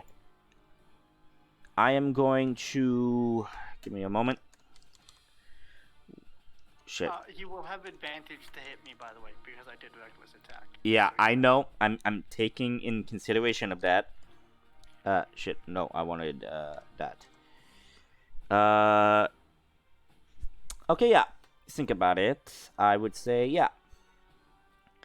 The wolf is going to immediately go and attack Zug Zug. It's going to attack Zug Zug. 1d20. And since it has advantage on the attack, since of your recklessness. Ooh, yeah, that's going to hit. 18 hits. Yep. And this thing is going to do a bite attack. So yeah, it's going to deal GM roll. Okay, 2d4. I mean, I'd recommend not doing the GM roll for damage, so we can just see what the damage is, rather than having you have to tell us the damage. Yeah, okay, yeah. For damage and everything, sure. But the damage is gonna be 4 piercing damage. And Is it magical, or can I half it? you're raged, so it's 4 total, so you could have that for 2 damage. Okay, you got it. And by the way, I need you to make a strength saving throw for me. My favorite. 18. Yeah. So basically, it just kind of like tried to. So it kind of like just bit you and everything. So that's it. Next in the initiative order, it's gonna be Adrian. Okay, Adrian will move. To get a better line of then- sight. Yeah.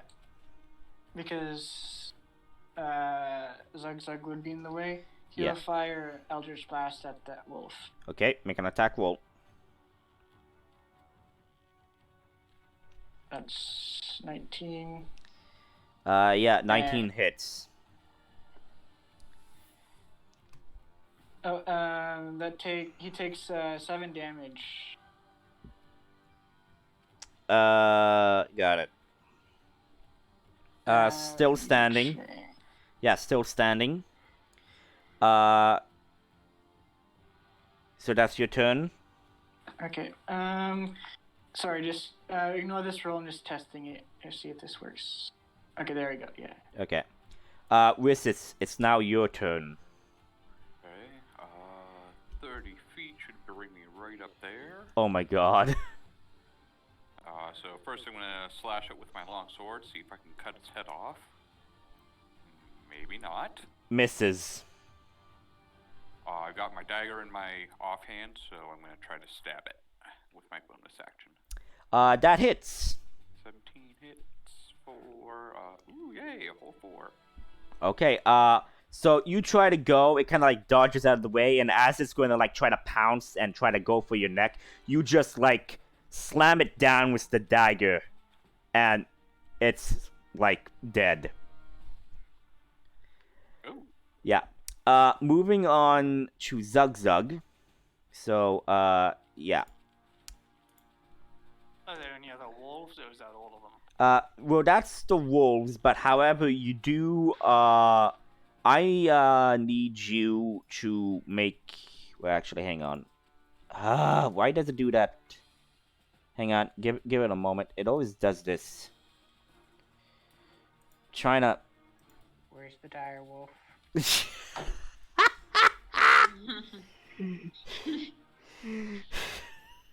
Dire wolf? No, it's not a dire wolf. It's something much Unless worse. it's a pair of owl bears, there's nothing much worse a level 2 party can really engage in. Yeah, that is Give me a true. minute in a book, I'll write some stuff. Oh, crap. Okay, Rissis, what's your armor class? not good. What's the armor class so I know? 12. Okay, this hits you. Well, actually, shit. Wait, I need I need to check, but yeah, I would say for this, yeah, yeah. So give me a moment to. Okay, so that's gonna be, yeah, that hits. Okay, so you just see about, I would say, maybe 10 feet from you. You see this large brown bear. And it comes at you, and it comes at you, and it stands on its hind leg, and it's going to bite and claw you. It's doing a multi-attack.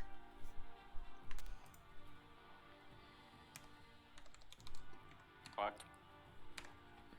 That's what you get for being a magic caster in melee range.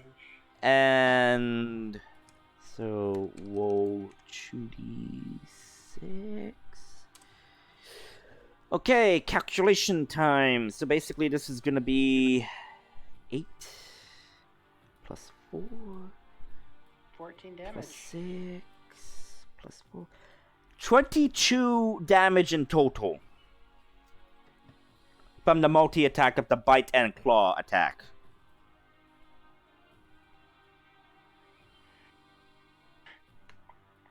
Okay. Yeah. Yeah. That nearly kills me. I stumble and almost fall over, and then my knees lock up and I pull myself up as the relentless endurance kicks in. Copy that. And I am showcasing the bear. And it's basically right next to you.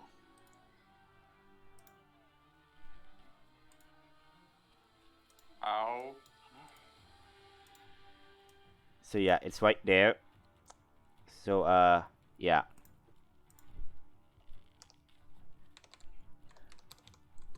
Full Dave's turn or not yet? Yeah, it is your turn.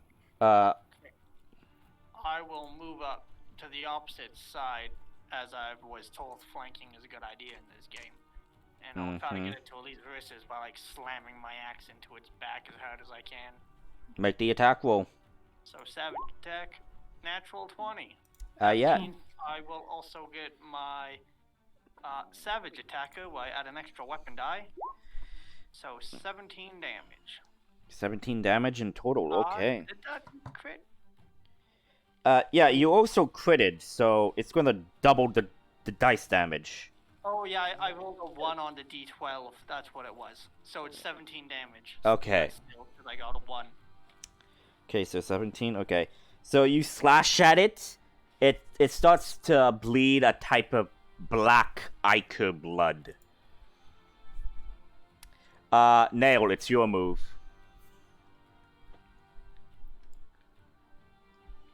Okay, well, someone is dumb. But we'll deal with that later. Mm-hmm.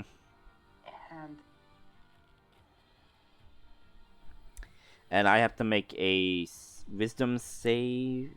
Intelligence save, my bad. Does a set of all sets contain itself? Fails. And it takes 6 psychic damage. Yep. Yeah, so again, it winces in pain as you do this. Calypso, it's your move. I'm not done yet. I have bonus action. Oh shit, right, sorry, my bad. Oh. What do you do? So I rolled one thing. It did roll one thing. Click it again. Okay. So, Dum Dum, heal for 8.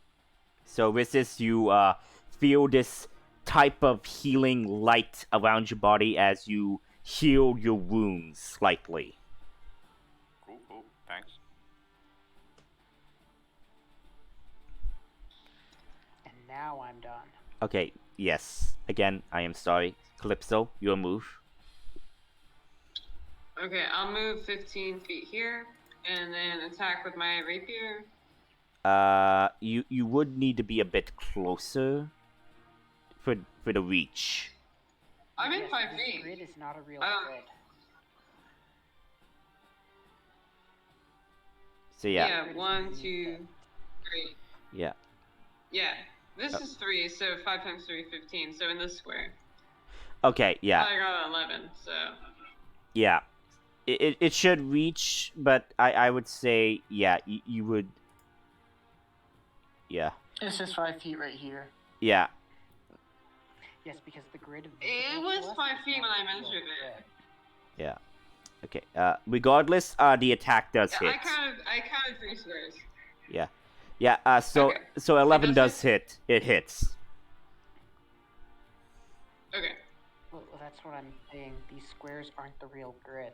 The real Yeah. grid is actually underneath it. That's why our Okay, so characters don't seem to snap into the middle of these squares. Yeah.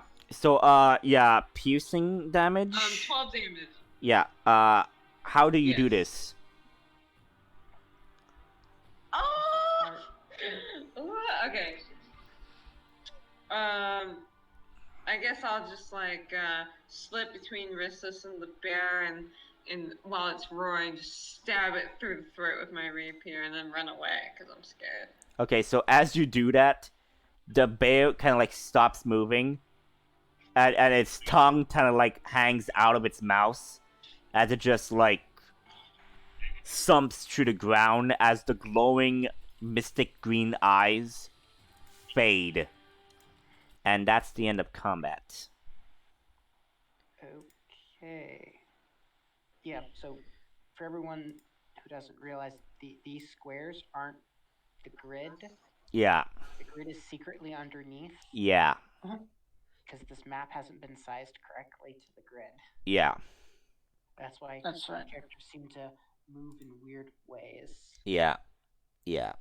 So I'm Okay, sorry so for that. Neil is going to look for a water skin amongst leftover tools because he doesn't want to use his own for what he's about to do.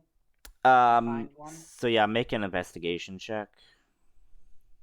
Adrian will say to Calypso again, looks like the training paid off. That was an accident. So yeah, 18. 18. You also used GM rolling when you tried to use guidance. Oh. Oh, See- because I have it turned on. Sorry about that. Yeah, it's fine. It's fine, but yeah, it's 18. So yeah, you do find a worn down water skin. Still seems to be able to hold some liquid. Yes. What are you Okay. planning? I dump out the water and try to, while using mage hand, so I don't have to touch any of the stuff myself, extract some of the blood from the Bear, bears and the wolves, because yeah, they are bleeding a uh, type of black ichor blood. So yeah, you do that. Yep. I'm gonna collect it in the water skin. Yep. You do that. And good choice that you did not touch it, because that would have been bad. I had something planned, but you saw through it. So yeah, you collect it. What is everybody else doing?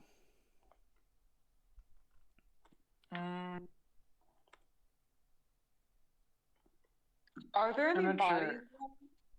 sure. There are no bodies of the previous expeditions, but the bodies of the wolves and bear are still intact. Well, semi-intact. I mean, you did fight them, so I mean, yeah. Well, Okay. actually, Adrian realizes how odd it is for there to be blood, but no dead bodies around.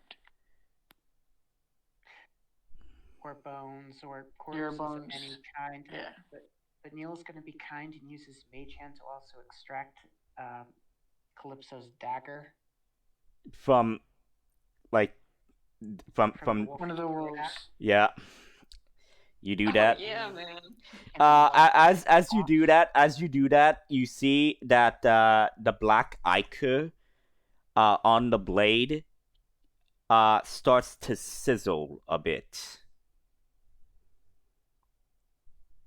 Yeah, We don't want to touch that. So I'm just gonna wipe it off on some leaves, something that are on the ground, and give it back to Calypso. So you do that. How do you hand Calypso the blade? By the way, the dagger. How do you hand it to her? I'm gonna use the mage hand to hand it to her, but if the mage hand's gonna flip it around so the hilt of the blade is outstretched, So- like you should hand all blades to people. So basically, the mage hand is holding the blade, while Calypso is going to grab the dagger by the handle. Yeah. I would do it very cautiously. Yeah, cautiously and everything. You do that. Oh, I just But thought of a funny idea for Calypso. okay. So you know how you said you just picked up like these weapons? Yeah. So what if like if you hit with an attack, you roll a d4 or something, and if you roll a d4, if you roll like a 2 or higher or a 3 or higher, the dagger does the same amount of damage but does bludgeoning because it flipped to the other side. Ah. Just the best shot. Yeah, like you throw it, but you accidentally throw it wrong. And That's up to the DM, man. yeah, That's up to me. That's up to me. But yeah. So you get the dagger back. Calypso, as you see the dagger, you do see patches of the iron of the blade kind of like rotted and rusted on the blade. It seems to be caused by God. the black ichor blood. Can I tell, like, why the blade is like this? Well, I just told you the blade kind of like dissolved a bit, like it was dipped in a type of acid type mixture. Like a black pudding just tried to eat his blade. Huh. would it be possible to maybe like resharpen it since it's only rusted? Yeah. And that's because it's possible to do that with some, depending on some monsters' abilities. If your weapon's rusted or something or damaged slightly. It depends on what type of technique you're gonna use it with. If you are basically gonna touch the blade with your hand, I mean, like I need to know because I do have something planned. I mean, touching the blood is not a good idea. I'd wait to wash it Uh, off more thoroughly, yeah. maybe burn it into a fire. No. You should wash the blood. We should wash that blood off first, and then you can probably sharpen it on. But we'll fix sharpen it. We'll sharpen it when we go for a long rest, not now. Yeah, I know. Quick note here. After I see this, I'm just gonna like wipe my axe off on like the hide of the bear. Does the acid seem to affect the hide? A little bit, but not a lot. It seems that like the hide was basically worn and torn from the inside, basically. But does it seem like if I was to get Neil to help me skin this thing, would it have resistance to acid? I would not even attempt to try to skin those things. Yeah, because as soon as the like corpses died, I would say they are starting to like melt in a type of gooish type manner that is too disgusting for me to describe. The thing that kept them from melting was the negative energy that was keeping them alive. Yeah. Is Zugzug's axe and Rissus's dagger affected? You mean Calypso's? No. No, this is Zugzug. trapped as well. Oh Got yeah, it there. yeah. You mean Rissus's longsword? No, he didn't Dagger. hit with I his hit him long with the sword. dagger. Yeah, I missed, so he used his dagger on his arm. Yeah. So since you slashed at it and everything, yes, the blade are affected by the black ichor compound. Okay, I'm gonna stick to using my Eldritch Blast. A nice option to have. Yep. Oh, not So, trying what are you guys going to do now? Let's follow these tracks. The Let's follow Drag these marks? tracks. yeah, These the drag marks. yeah, the drag marks here. Well, Russus, are you still pretty banged up? I could go with a short rest. If I recall, when going with a short rest, you have to expand a hit die, right? Yeah. Well, that would be to heal for a hit die. Yeah. I mean, do you just want some berries, some magical healing berries? Yeah, if that'll work too. Sure. Okay, I'm gonna give you some 4 magical healing berries that each heal you 1 HP. 13. Okay. Thank And you. our That. meal. So, Just try not to run into the thick of fighting. Oh, but it's so fun. Yeah, but getting mauled by bears doesn't seem to be very fun. I'm like this is what I'm thinking when like Risus goes. He like kills the wolf and like haha, and like you just see the looming bear silhouette like behind him and everything. Yeah, and then I accidentally stab it. Yeah, you mean like when Sandy Cheeks goes to fight the giant purple worm and that's just its tongue? Yeah, like that's not the worm. No, that's the worm. Like, oh, so it's the tongue and like, oh. yeah, that entire thing. The wolf wasn't the threat. What do you mean the wolf wasn't the threat? The bear is the threat. Well, Bear? to you guys, it's kind of odd that wolves and bears would be kind of like working together because it is an unnatural circumstance for that. I'm just going with magic undead shit. As a wizard, I'm just gonna be like magic undead shit. Does that work? Alright. All the normal rules just out the window. Okay, so you guys are gonna follow the drag marks into the spooky forest. Yep, but Yep. before we go into the spooky forest... Nah, never mind. I was gonna do detect magic, but that would take 10 minutes every 10 minutes of walking, which would take forever. Yeah. And I'm gonna berate him endlessly for this. Well, later on, maybe I could cast detect magic at will. Maybe if I choose to take. Yeah, but that's Yeah. what I'm not gonna do this because I mean, detect magic would allow us to determine where these things are. Yeah, because this is a 30-foot purple, violet, red crystal that seems to be sucking the life energy from the area around it. And emitting an unknown magical aura. Exactly. That's why detect magic would have been useful, but we'd move at this pace of a snail.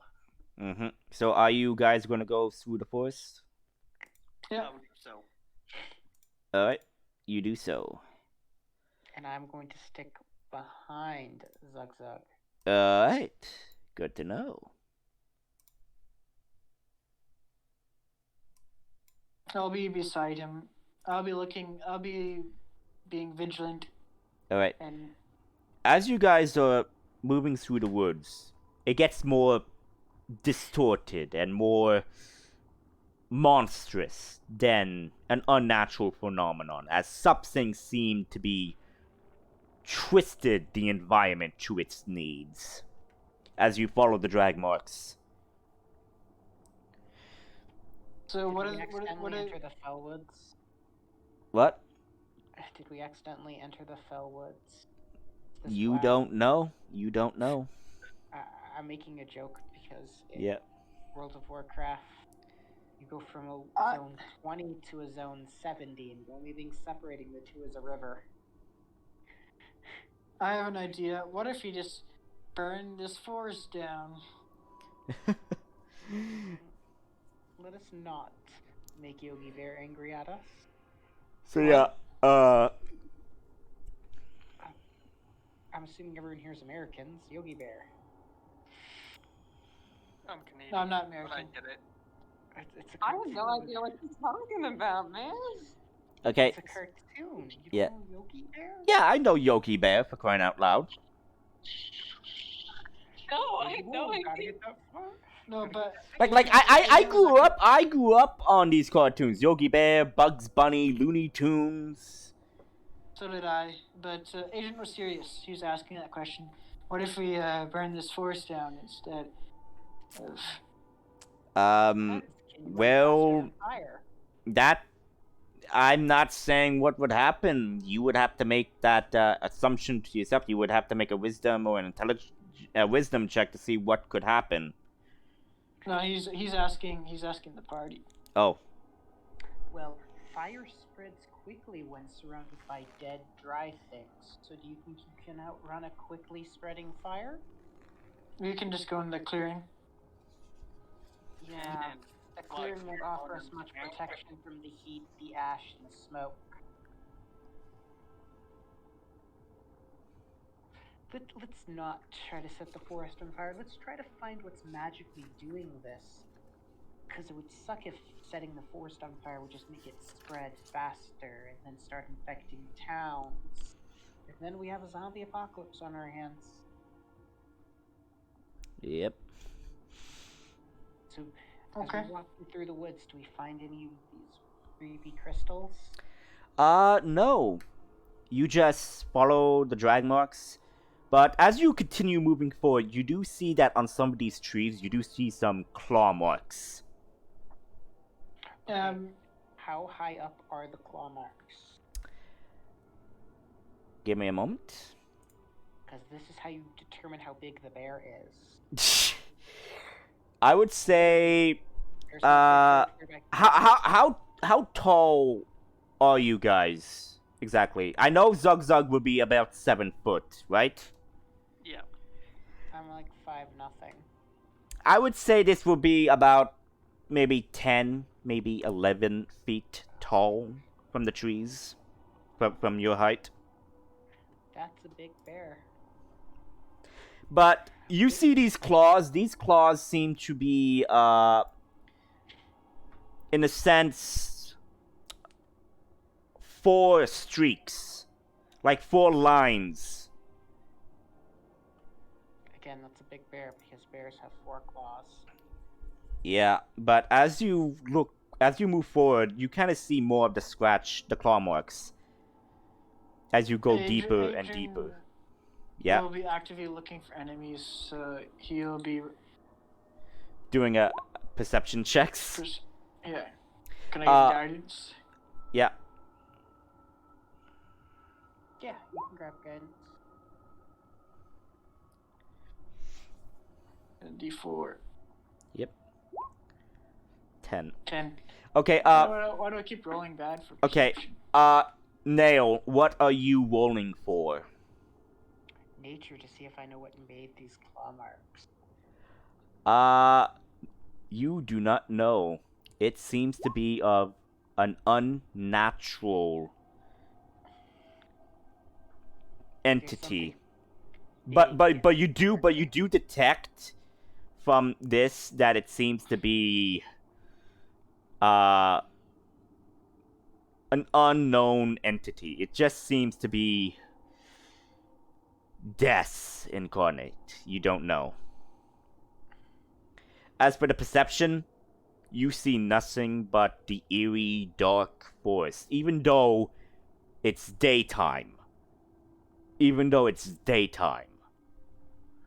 It just feels dark and spooky. Okay, let's keep going. Too bad nobody gave me the help action. Oh, well. You follow the drag marks. It's pretty hard to help with perception in reality. Yeah, so you're following the drag marks for another couple of hours. Until, I would say you reach a dense sense of the forest where you do see, what appears to be, some old stones and everything crumpled together. As you see that there was, another struggle. But this seems to be fairly recent. Must have been one of the other adventuring groups sent out to find these people. Just means we're going the right way then. Yeah. But as you stumble upon this, you do see what appears to be human body parts. Arms, legs, and half-eaten organs, liver, and everything. Can I check the body parts for loot? Oh, well, that's just disgusting. Make an investigation check. Okay, well, I'm on my phone, so I'm gonna have to call it out.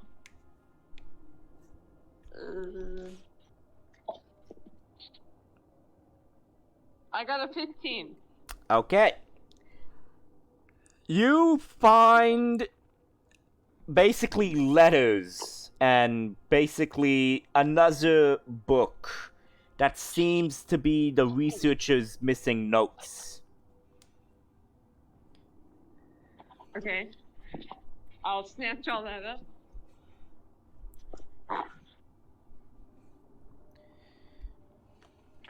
Oh, I'm gonna start going through the notes and being like, let's see what's going on. You look through the notes. They are in Elvish. I don't know Elvish, so that's all you. Well, I'm gonna hand the book off to our Adrian? friend and be like, hey, do you understand this chicken scratch? I don't know Elvish. I'm just joking. I do. Yeah. Adrian will read it. Okay. So you read it, and there's only a couple of pages. Like, only probably 5 pages of the book is written, while the other pages are blank.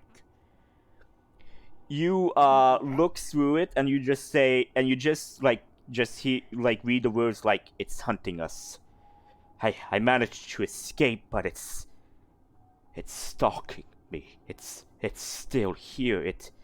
It played on us. It toyed with us. It is heartless. This thing, it craves mortal flesh. I saw it tear open one of our people and just eat the organs whole with that long tongue and that eerie roar it made. It's hunting me.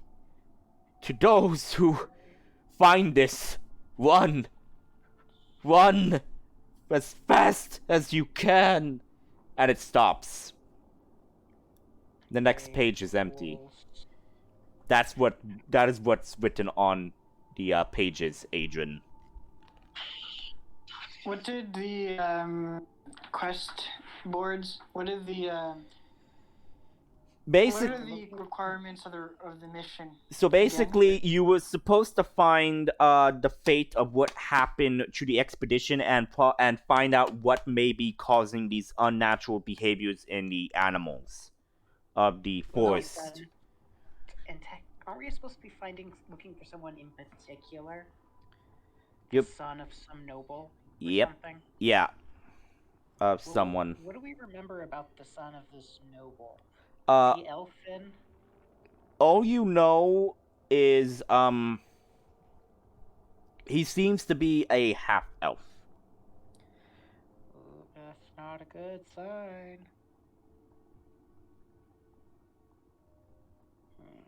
Okay, well. Are there anything? So, where did Calypso find this book? On the Amongst the carnage. Amongst the half-eaten corpse that is there, and like all nobles would have like a signet ring on. Yeah, that's what. Like, she didn't find a ring, so. Okay. team meeting real quick. So, this job just required us to find out what happened to these people and why. Pretty sure purple crystal is why, and what is they got eaten. So technically we've done the job. Now, what do you think the odds are that this noble elf person is still, living? Oh no, he's probably dead. Well, that just means more treasure for us because the tomb's completely untouched.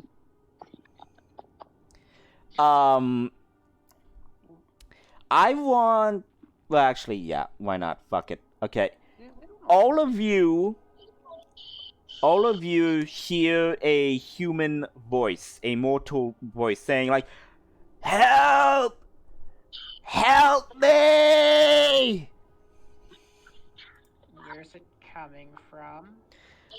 You see it. You hear it coming from, I would say, the east side in the forest.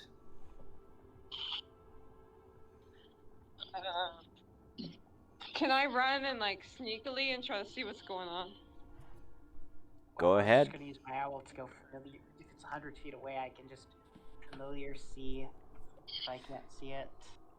Go like. Ow. Okay, go ahead. You're using your owl, Nail? You're using your owl? Yeah. Okay. Scout with the owl for a little bit. Alright. Make a perception check.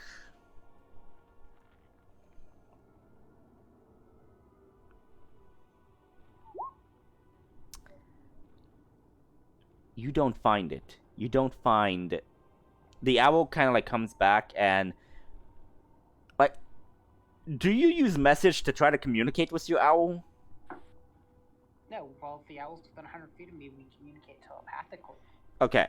So Did you roll with your owl stats? Is that? Yeah, it's the owl stats. With your keen sight. I mean, that's assuming it's a sight check. This is just regular perception. He's looking for things. Yeah. Basically, the owl doesn't find anything of interest. Okay, well... No, we should hurry. Adrian will start running in that direction. Who's joining Adrian? I'll go as well. I'll trail behind to try to be sneaky. Well, I am hiding behind Zug Zug as my human meat shield, so wherever Zug Zug goes, I'm trailing him. Okay. You do that. And, you come to a type of clearing. As you, know that the voice came from this, but you don't see anything.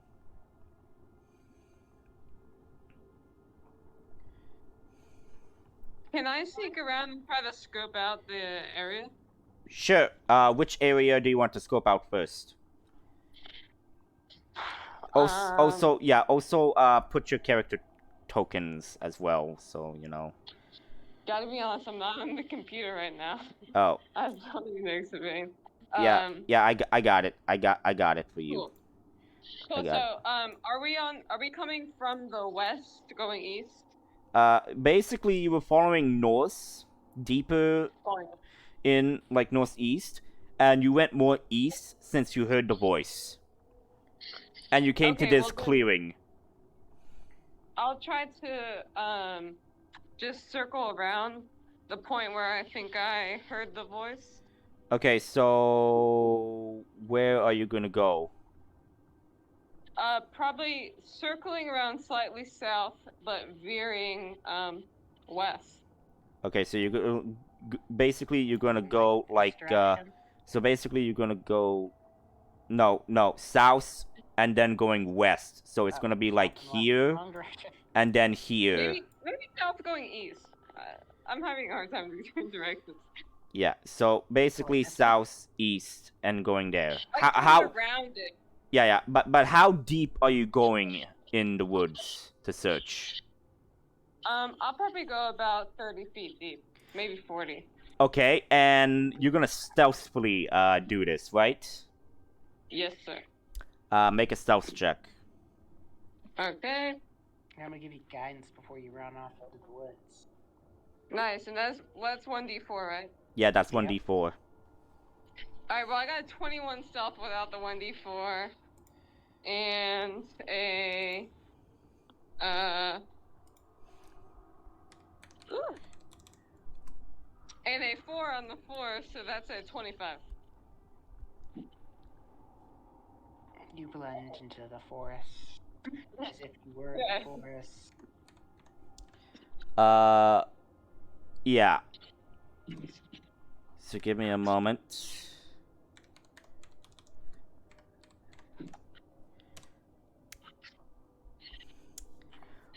Calypso.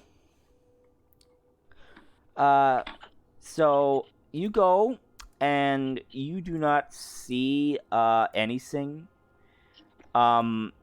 You push forward deeper, remaining quiet, but you do hear a voice, the same voice again.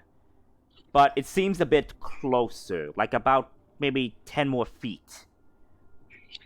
Can I tell what direction it's coming from? It's coming east, basically more here. Further. Alright, I'll move Point. 5 feet more. Please be a Okay. person, please be a person, please be a person. Okay, and basically, let me see here. Okay, so yeah, okay, so this thing. Okay, I'm just checking this for a moment. I'm just looking at this. So okay, that. Okay, so here we go. Ooh, 26.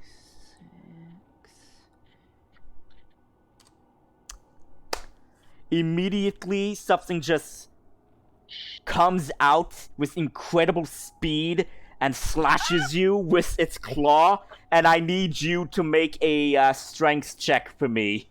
A strength saving throw. A strength saving throw. It'd be a 25 for stealth. I got a natural 20 for 19. For strength saving throw. Yes. Okay, so this thing attacks, and basically, it attacks, and like, you see this creature as it rises 10 feet tall, as it just, like, unhooks its mouth, and I'm gonna send you a picture of what you see, because, you are not prepared. God. Okay. Bonus action, disengage, run back full speed. Okay, as you do this, it's, as you do this, let's see, yeah, so you're going to, run away, and it's just going to, like, fade into the, into the shrubs and everything. Basically, it just, you run back and you come clutching, I would say maybe a part of your arm, as you see claw marks on Calypso. Alright, I'm gonna be screaming the whole way back. Yeah, so you guys hear Calypso screaming as she's rushing back, frantically, seeing like she just seen like something. And you see she is injured. Question. You want to move to that side of the clearing, so in between her and whatever danger she's running from. Okay, you don't see anything. Question. How did this creature beat a 25 for stealth? It already knew she was there. It already knew you were all there. Okay. Yeah, we got duck called. This wasn't a person screaming for help. This was it mimicking a voice. Yeah. I do you guys know what this thing is? No. Yes. Would you please share it with the party so they know? Well, out of character, I believe it's a Wendigo. Mm-hmm. I was gonna guess Wendigo, because do you know what a Wendigo is Yep. in real life? It Just depends gonna what hide culture behind you like ask. that. It's a Native American cultural thing. So, if you're asking a different culture other than theirs, they're not talking about the Wendigo. Yeah, it's a common name though. So yeah, Zug Zug, you don't see anything. You just see the pitch blackness of the forest with some mist and some fog, but nothing. So yeah, Agent will ready an action to cast Eldritch Blast if anything jumps out of the forest. you don't see anything. No, he'll ready it if anything comes out. Yeah, I So- know. What is everybody else doing?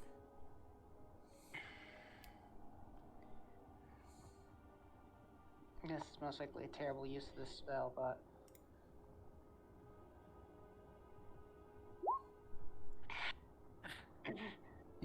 enjoy your 4 hit points. So the claw marks recede as it's being healed. And immediately you all hear another voice, but this time it seems to be a female voice calling for help. And it's coming from the direction where you came from, and it's coming from the direction where you came from. Does it sound like my voice? Nope. It sounds No, a we didn't different. mimic your voice yet. Yeah, it sounds of a different female. You don't know. It just says, "Help! Help! It's here!" I'll look at the group and just be like, we falling for this again? Cause I could go for a dance. Yeah, no. Let's get out of here. Everyone is dead or will be dead soon enough, and I don't want to join the dead. We're dying. Um, I'm Hey, not sure Zug-Zug. if we can go. Zig-Zag, can you find your way to the coast from here? Think I could. Make a survival check.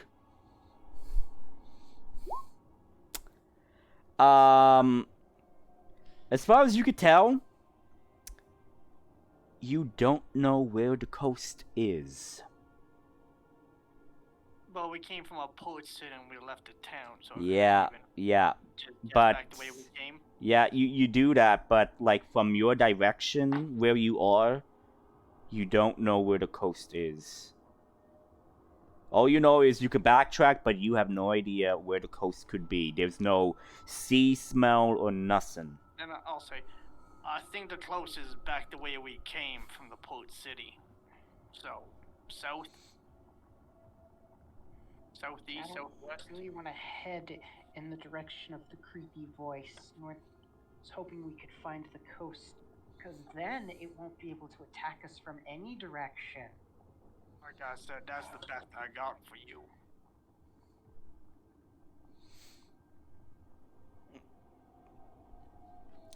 Well, I mean, according to the map, this place should have been near the coast. Basically, from the campsite, it would be near the coast, but you guys pushed forward, so. The 23 with an actual 20. I wouldn't remember the map yet. No, you have the map with you. It's just you don't know from where you are where the coast could be, because you would know from the smells and like from directions of winds and everything. You would know from where you are where there could be a coast or water or something. And I'll stick with what I said. Yeah. We have. Well, we were on an island, I feel like being a dick for doing this, but I have to, because I have to.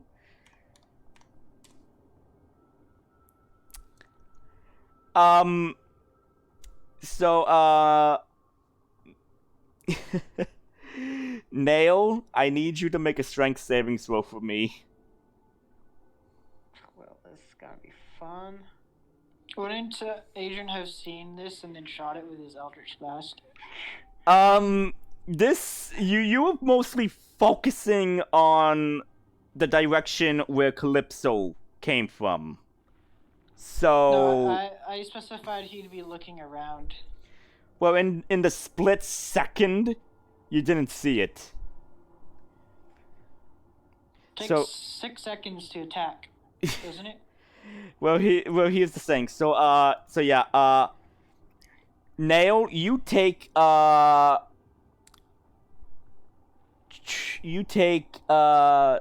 8, 9. Wait, 8, 9, 10. You take 10 slashing damage, and you are knocked prone. And as you are prone, you see this creature straight up as it's going to bite you. I shoot it with an Eldritch Blast. Okay, but shit. Let me at least do the bite roll. And that's gonna be so that's gonna be 7, 8, 9. So 10 piercing damage, and I need you to make a Constitution saving throw for me. 10 additional piercing damage? Yeah, 10 additional piercing damage, and I need you to make Well, a con. And I need you to make well, a. I'm down. Yeah. So yeah, so you just hear like rustling, and they're like, and everything. So yeah, you succeed the Constitution save, so you don't take the extra damage. So And so yeah, so Can I ready my rapier for an action if I see any kind of movement? okay, so immediately you guys all turn as you hear this, and you just see this creature basically pin Nail and bite him, and it just like rises to its 10-foot height and everything. So Eldritch Blast, that misses. Okay. And I'll also move to attack it since I was talking to Neil. So yeah, I would need people to take initiative.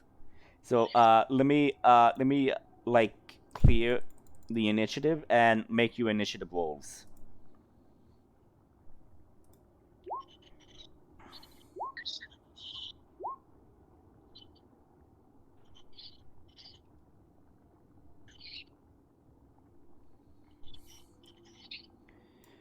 So yeah, it will be right here. So that's everybody's.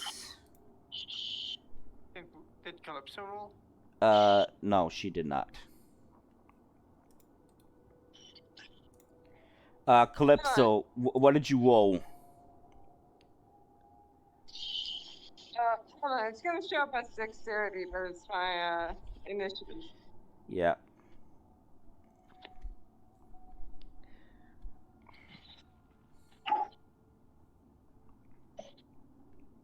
So 21.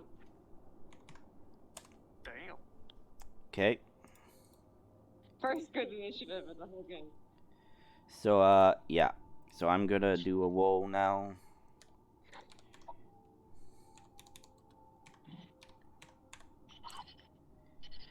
So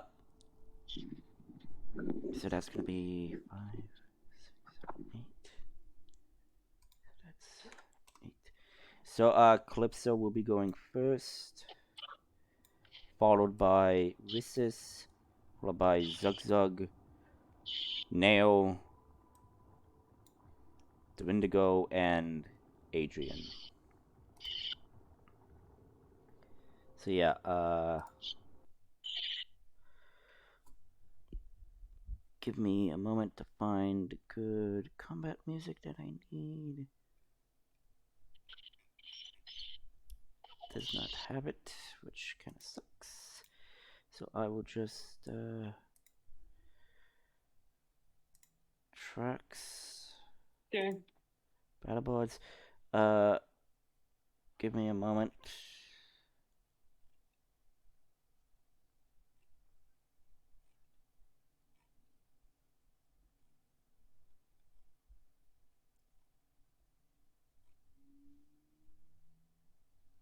Yeah.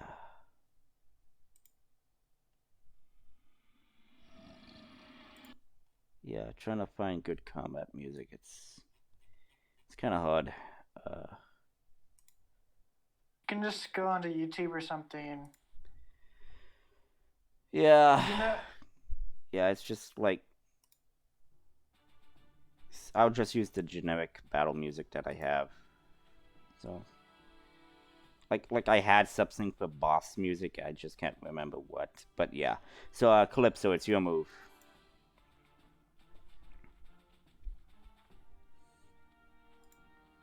Calypso, you're muted. Okay. How far am I away from the baddie?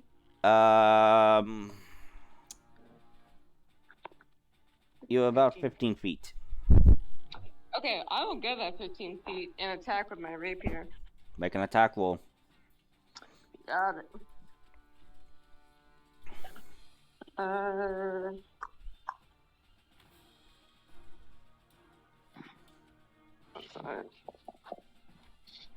Oh, excellent. That's a 4.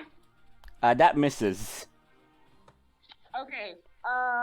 Great. I will bonus action disengage and try to move behind some kind of cover within 15 feet of me. So you moved here. The only thing you could probably move to would be probably near Rissus. That's fine with me. Oh yeah, just hide behind people. Yeah. So next Yes, move. that was a very effective turn. Yeah, Rissus, it's your move. Healing word on Nail. Okay. Ooh, Nail, wow. you gain 4 HP. Better than nothing. And I do believe healing word is a bonus action. Yep. Then Okay. I'm gonna run over here and hide among these rocks and brushes. Okay. And that's your turn? Yep. Zug, it's your move. Alright, I'm going to rage. I'm gonna run towards it. I'm gonna swing my axe at it. The old tried and true. Okay. Yeah, 23 please, hits. 23 hits. 16 points of damage as I slam into, we'll say, its thigh.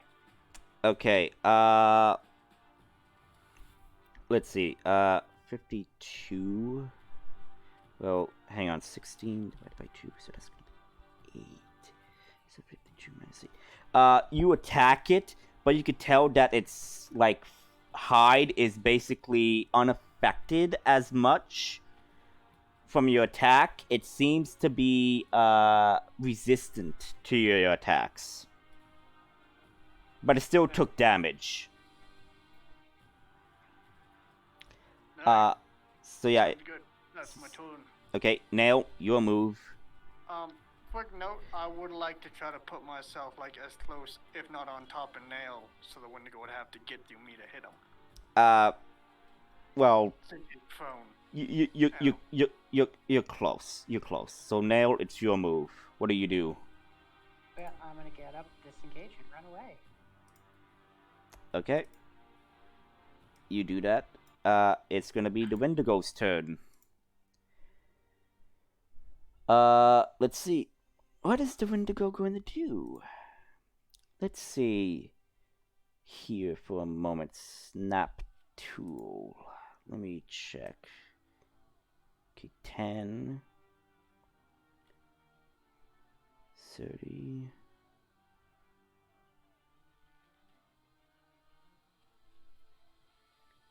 Oh. Yeah. Yeah, I'm sorry, but I'm gonna be a bit of a dick. So the creature kind of like inhales and just roars in an inhuman, high-pitched screech. And I need you all to make wisdom saving throws that are within 30 feet of it.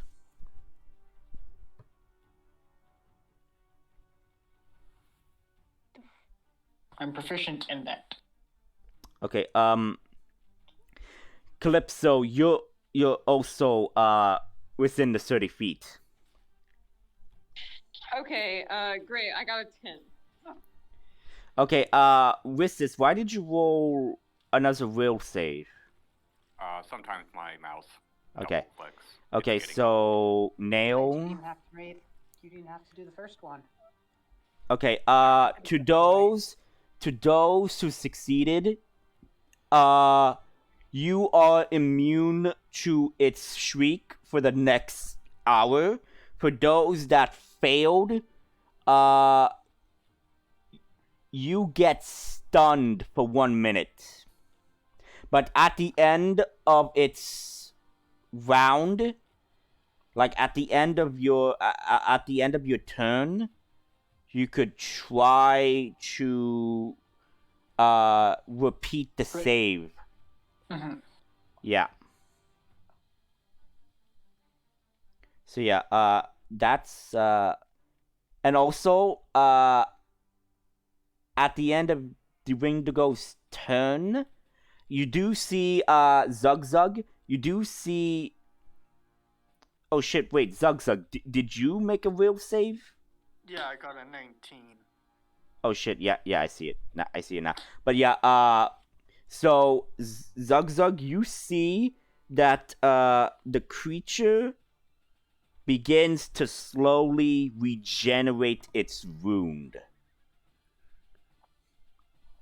And that's it. Great. Adrian, it's your move. Okay, bonus action. Cast Hex. Disadvantage on strength checks. Okay, you place a curse on the creature that you 1 see second. until the spell ends. You deal an extra 1d6 necrotic damage to the target. Whenever you hit a target with an attack, also choose one ability. Okay, got it. Wow, chill touch would be so nice in this encounter. Then main action. Eldritch Blast. Armor Agathis. So, pew. Actually, no, he won't cast Armor Agathis. He will stand in between it and Nail. and shoot it with his Eldritch Blast. Okay, make the attack. 20. Unnatural? Not natural. Okay, not natural. Got it. So, And then so extra d6. So roll the d6. Okay, so 13 damage. Nice. So, as you strike it with your magic, you see it does a bit more damage than what Zug Zug's axe did. Mm-hmm. So that's your turn? Yeah. Calypso, it's your move. You are stunned. So Yeah, you I can't would do like much. To try to say. You can't do much except for try to repeat the save. Okay, it's a wisdom save? It's a wisdom save. Great.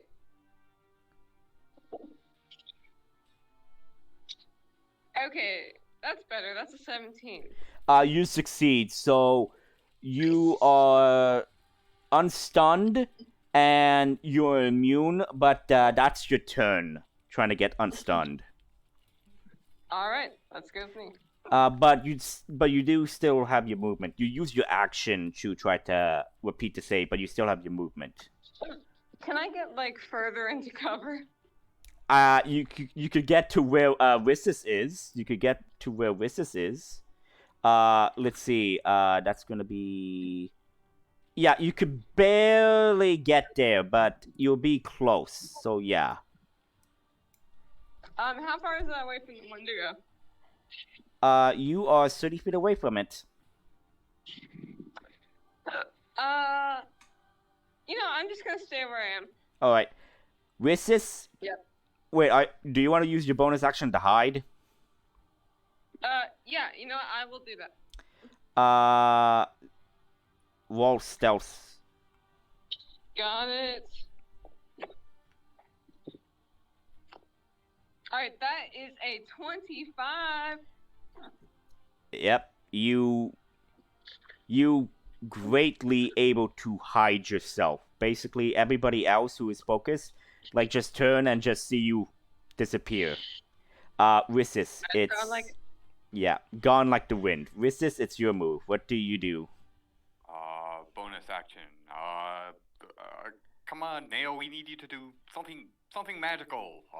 Inspiration to you. And to the Wendigo, you're ugly and you smell and no one likes you ever. Vicious mockery. Vicious mockery. Okay. Those words cut so deep.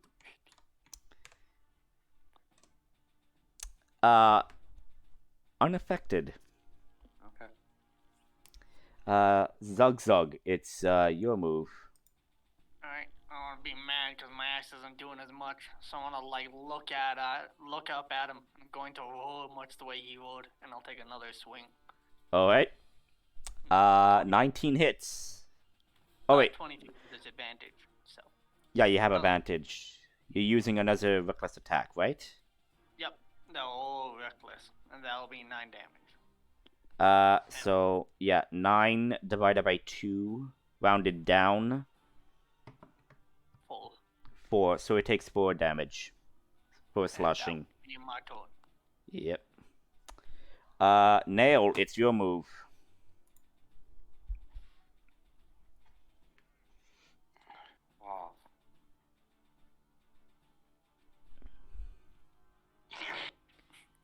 Wow. You failed, so you are still stunned.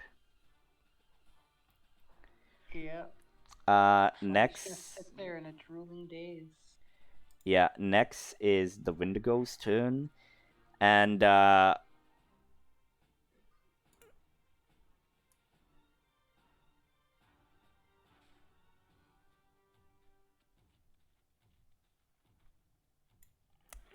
okay.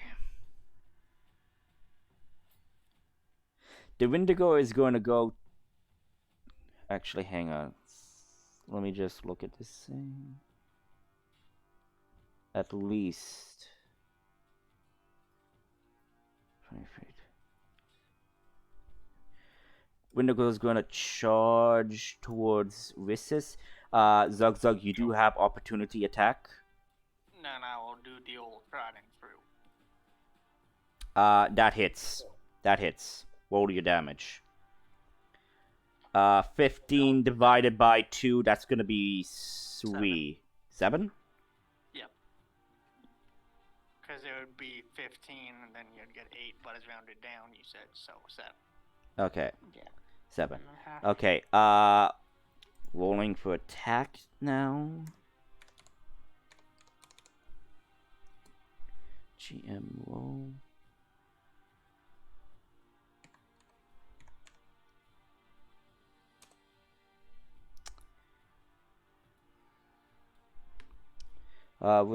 What's your armor class? 12? Yep. Okay, that hits. So that's gonna be 2, 3, 6. So that's 7, 8, 9, 10. That's gonna be 10 slashing damage, and I'm going to need you to make a strength saving throw for me. You fail. You are knocked prone, and as a bonus action, the Wendigo is going to make a bite attack. Doesn't he have disadvantage to knock him prone though?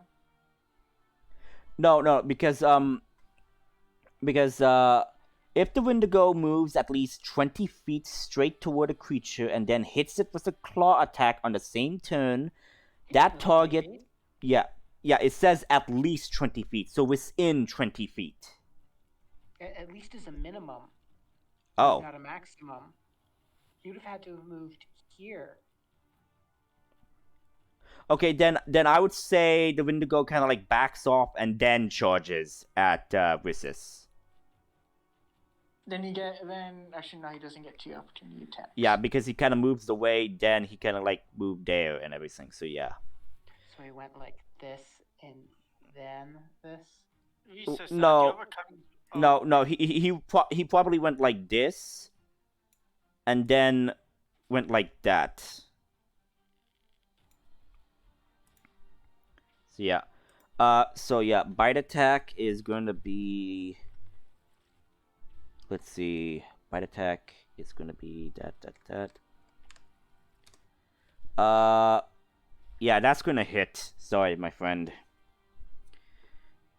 Smart Indigo. Yep. That's going to be.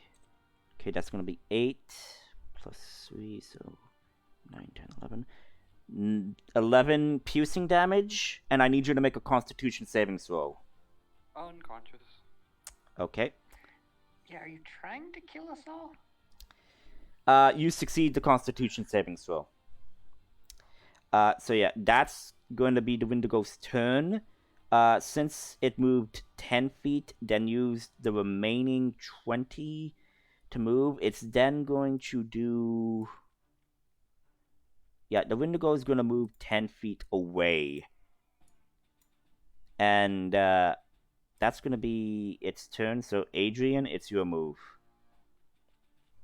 Adrian will, again, shoot it with Eldritch Blast. Okay, make the attack roll. That hits. 9 damage. And don't forget the curse. Yeah. So that's 17, or not 17, 15. 15. This thing is starting to look bloodied. It just like growls and makes the little shriek mimicry crackling noise. So that's your turn. Adrian, that's your turn.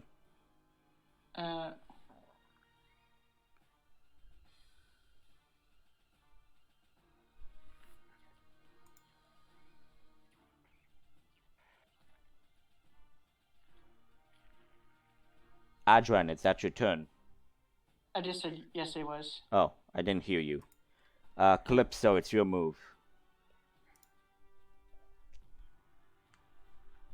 Okay, how far am I away from the Wendigo? How far are you? You are 35 feet.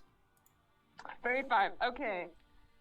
I would like to move within 20 feet of the creature.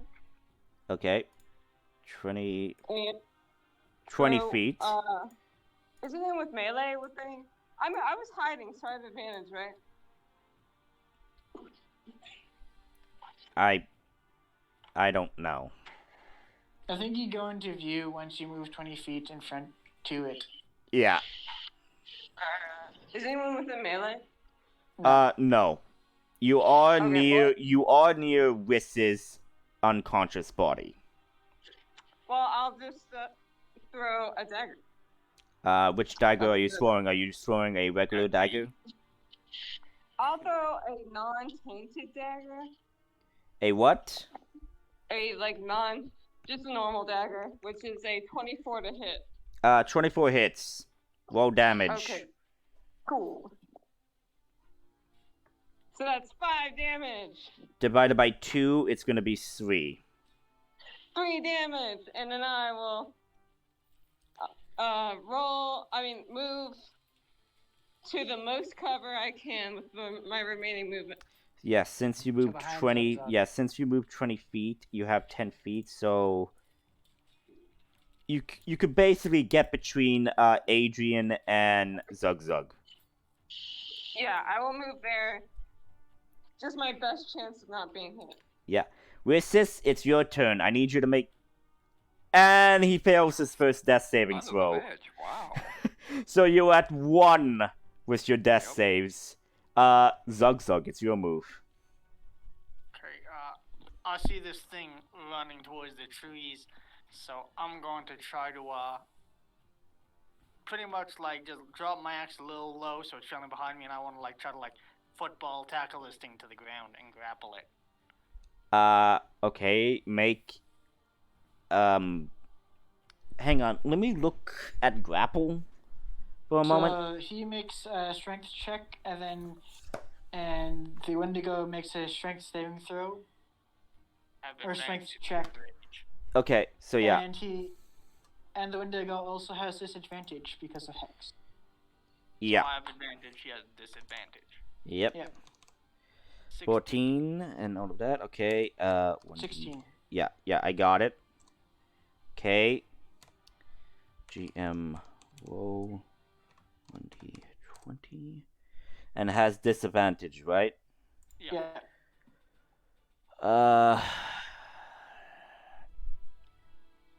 So a 16. So yeah, it fails the strength, so you tackle it and you grapple it, even though it is basically larger than you in size and height. Not a small guy, so. Yeah, totally get it. And so yeah, That'll be my go. Nail, it's your move. 1 minute is basically 10 rounds. yeah. You failed again. You're still stunned. You still have that bardic inspiration, or actually, yeah, you still have it. Yeah, you right? still have that bardic inspiration. You could use that. Well, let's try this. Does 11 work? Nope. Still stunned. Well, I hope somebody grabs the berries that are in my bag. I mean, you're not. Oh, yeah. Yeah, we don't know. Yeah. Now it's the Wendigo's turn. The Wendigo is gonna make a strength check. Save. I make one as well. Yeah, Strength but check. strength. So I got 19. Okay. So this thing is also gonna have disadvantage since it's gonna try to do this. Shit. Okay. GM. Whoa. 1d20. I hate this so much. Since this thing has disadvantage, it did roll a natural 20. So I'm angry at that. 12, Well, 13, 14, 15, 16. I'm happy with that because Yeah, it has I- disadvantage. It has disadvantage, so it failed its strength check. So it's still grappled. Yeah, so its speed is 0. Yeah, so Adrian, it's your move. It can still attack. It's just speed 0. It can Yeah, still where bite. it used its action to try to break the grapple. Oh, okay, got it. Yep. Yeah. Pew, yeah, another that- shot from elders. Yeah, that hits. That hits. Ooh, an 11 and a d6. 16 damage. How do you do this? I blast its head off, basically, with force damage. So like it's shrieking and you just like blast the energy right in its mouth as the energy blasts out the back of its head and everything.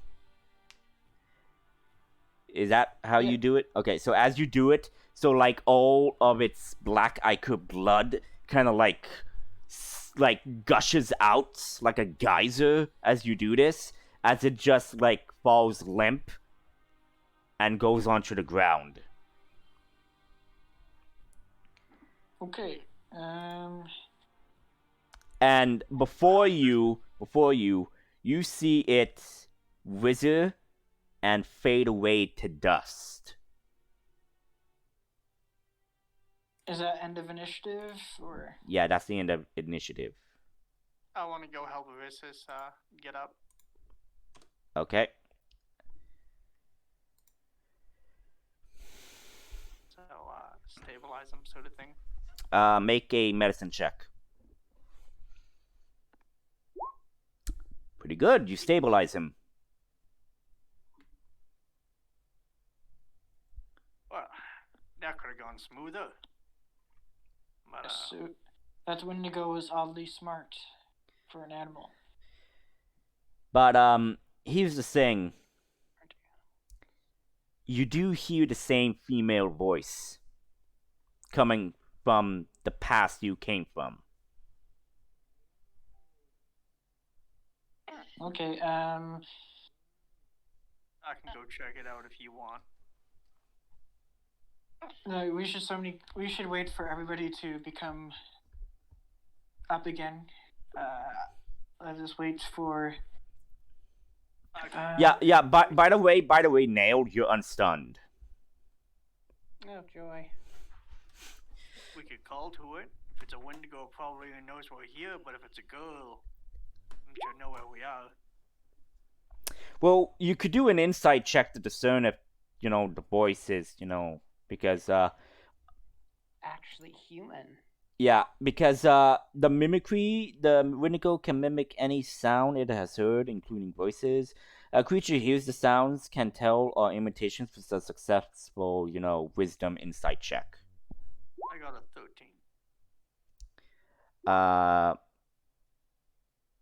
Okay, Adrian, Zug, you don't know if this could be a trick or not.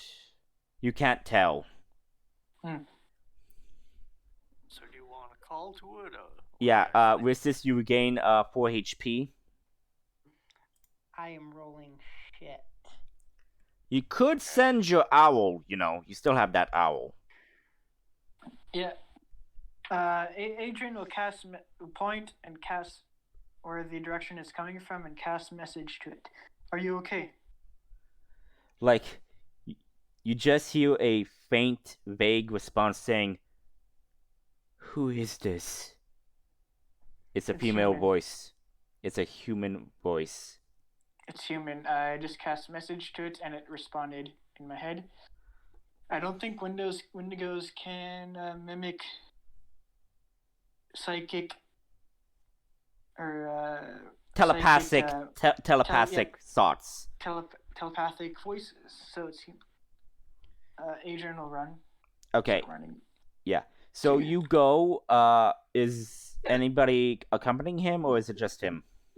I'll follow. Okay. Okay. So you go and all of that. So as you do, you see leaning against a tree, bleeding heavily, still barely alive, is a female woman, a female human, with gray hair and everything, and is clutching her side as she bleeds and is breathing heavily, like, is it still out there? Depends on how many we killed. We killed one. It came to us at night. It used the animals to attack us. It then it dragged us to its den. So do you have medicine? You're muted, Calypso. You're muted still. Yeah. Sorry. I have ball bearings, so. So you don't have medicine. I can run back and get someone else's. Adrian will attempt to stabilize her. Make a medicine check. You try to stabilize her, but looking at her injuries, the wounds of the claws marks she has are deep, and you don't know how to stabilize this. Okay. Adrian will cast pressure. We'll cast a message to Nail and come over quick. We need healing. Somebody needs to be healed. Okay. So yeah, you rush over there. Everything. You see the quite spry and barely alive woman clutching her wound, and you cure her for 8 HP. So her wound slowly heals, but she is still in agonizing pain, but she'll live. And like, I barely escaped it. Are there any others left alive? Have any of your allies left? Only a few. They're in a cave. I could take you there. How many creatures did this thing control? I don't know. It only sent in wolves, and then, like, when some tried to flee we encountered a bear. Well, Why are we out here? Okay, well, I suggest we take a short rest prior to going to fight a bear cave. how long do you think they have left to live? I don't know. They were unconscious. An hour isn't going to kill them unless they're already dead. The thing Yeah, tried to weird. strip the flesh off of me. I managed to escape. I don't know about the others. They were unconscious. I don't know if they're alive or dead. We need to go there quickly, or else they will perish. Well, if we go there quickly, we all could perish. I'm hurt. Russus is hurt. I'm out of magics. I need a break. A I got 1 hour rest pounced wouldn't on, hurt. Bitten and shouted at. Well, shriek that. Yeah, I'm just playing my character right now. He's a good guy. So I could use a breather. okay, Quickly, how far is this cave? About, I say 100 feet from here. Maybe 150, I don't know. 150 feet, I could cover that and take a very quick look, just not even go in, just listen at the entrance. so we have it Nails familiar for. That is true. Well, let's do that then. Send the owl, see if he finds anything, and if it sounds clear, maybe we could take a quick peek. But if we hear anything, stay put. Do as you say. Okay, so you send the owl. The owl takes its time to come back. Well, I mean, my link is 100-foot telepathic communication. Yeah. And you can view through its eyes too. So. Yeah. So no, I know. So like it goes there until it's like out of sight, like it's 100 feet away. It lands to a tree, and it's 50 feet away from the apparent cave. As you see, there are no animals. It's just an abandoned cave. But as you look closer, you do see what appears to be some old carts and pickaxes. I'm still voting we take a break. Okay. Do you gain your spells on a short rest? Spell slots? I am a combination of a warlock and a wizard. I can regain my wizard spells and my warlock spell on a short rest. Wait, actually. Okay, when you reach second level, did you decide to multi-class as one of the others? Yeah. Okay, so what was your starting class, so I would know? Wizard. Okay, so wizard, so your level 1 was a wizard and your level 1 was a warlock, okay. Yep. Okay, making sure. I sold my soul for a library card.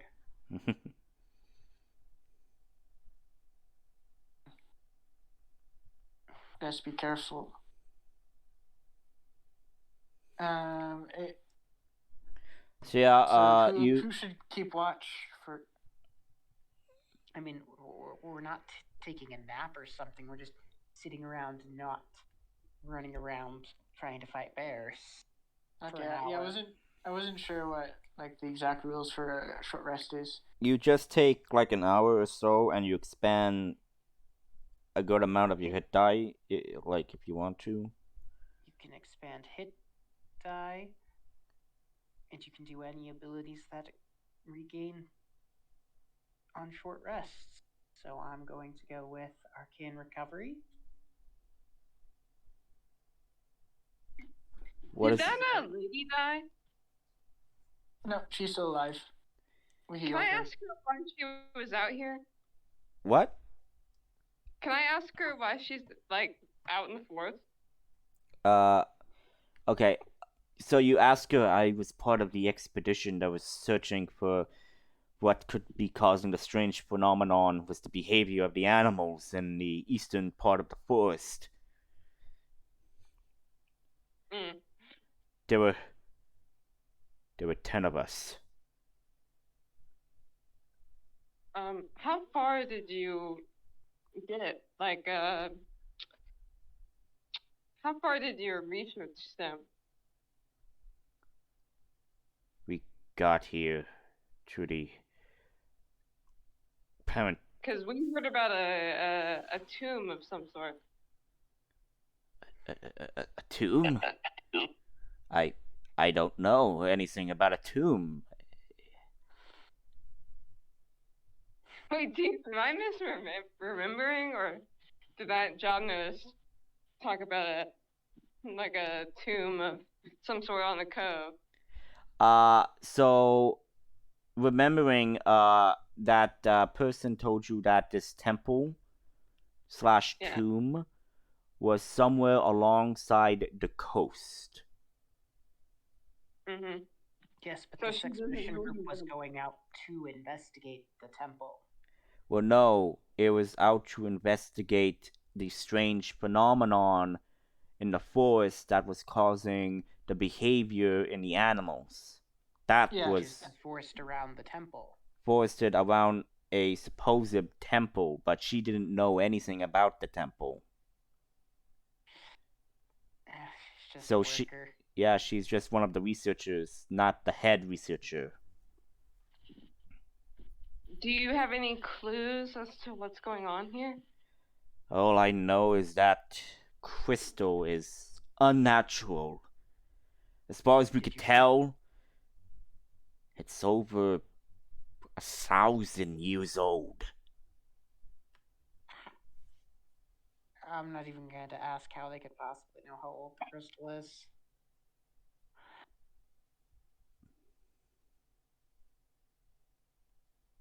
So, did you find any more crystals? Because we found the one at your camp. That was the only one we found.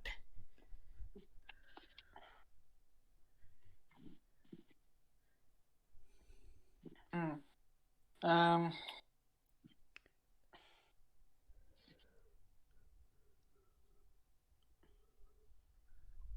I'm not sure what agent would ask. He mostly just be sharp. Sharpening his sword? Yeah, sharpening his sword, or maybe sharpening. His sword is already pretty sharp, so he'll offer to sharpen either Zugzug's axe or Calypso's dagger. There's also Riss's dagger as well. Yeah. He would offer to sharpen one of theirs. I'll give him that gross dagger. Yeah. Yeah, I wouldn't recommend sharpening that yet. Is the stuff off it now, or? Yeah, the stuff is off it. I'm just saying, like, it still, holds, like, the markings of, like, the acid burn and everything. Okay. Before we take the long rest, I'll cast The short Sora. rest. You guys are taking a short rest. Yeah, sorry, that's what I say. Before we take the short rest, he'll cast Unseen Servant. Cute. Okay. And the Unseen Servant will cast Mending on the You'll cast Mending. Well, I don't have Mending, but the servant can mend things. Well, yeah, but that's like taking a needle and thread to fix stuff. So do you have a needle and thread? Do you want somebody to cast? Oh, I don't have Mending either. No. It's expensive mending. I mean, fixing a dagger would take specific supplies. that we Well, may no, not it's just basically sharpening it or getting rid of the rust.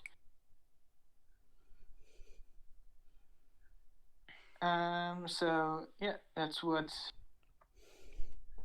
I'll get to my unseen servant to do, Okay. and yeah. So that's happening. You order your servant to do that. It tries to do that, but it does not have a whetstone. I'll give it the whetstone then. Do you have a whetstone? Yeah. Okay. Then with the whetstone, it tries to sharpen it as best it can within an hour's short rest. It manages to at least give it a decent sharpness. Yes. So basically, what happens, Eclipso, your dagger starts floating and starts getting sharpened against the whetstone by invisible thing. Can I see the magical actions that cause it? What? Like, does he make any hand motions or anything? Yes, I say something, and move my hands in a weird way, and I hold Alright. my staff. Gonna keep that in mind. So, your short rest ends. You're all healed and everything. Okay, time to go explore a creepy cave. So, who's gonna help the woman walk because she is, limping and everything? I'll probably even just like help her up, so she's like sitting on my shoulder. I mean, if we want to wait 10 more minutes, I can just cast floating disc. Yeah, no, I don't think it'll take us 10 minutes to get to a cave. How big could it be? Well, I meant so you can put the woman on the floating disc so you don't have I to get carry that. her. How to sit here and wait so you can have a spell in case we find something, but now Couldn't- you want to use that spell we saved. Couldn't you have done that during the short rest? No, ritually casting is not a light activity. Oh, okay. So, you guys make your way through the forest to the direction where the woman says the cave is. You reach the cave and it is empty. The outside of it. Who's gonna go inside? I'll set the lady down, so then instead I'm just kind of like helping her along, and I'll go forward with her off of my shoulders. Okay. Can we send the owl inside? What? Can we send the owl inside? Yes. That works too, actually. Yeah, the owl is actually on one of the trees, but it does fly and lands on the shoulder of Nail. So, question. These carts, are they just empty carts or did they have stuff in them? Apparently, they look like carts, wooden carts, but you also do see some trolleys that seem to be used for mining. Can I investigate those? Sure. Cool.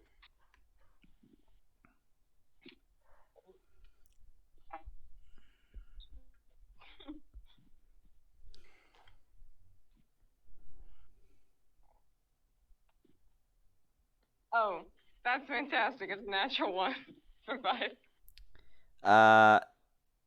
You just think it's just normal carts and trolleys. You don't think there's anything special about them. You guys, this is all just mess. So the basic association is there a track in the cave leading deeper into the cave? Yep. Well, I'm gonna stop calling this a cave and start calling it a mine. Can how far can your owl see down there? And Adrian asks Neo. 120 feet. I can see. Owl's got good dark vision. So yeah, the owl flies inside. It sees that there is the main, track and everything. But as it flies, it kind of stops, turns, and see there's a side Right. pathway that seems to be unnatural. It seems to be made.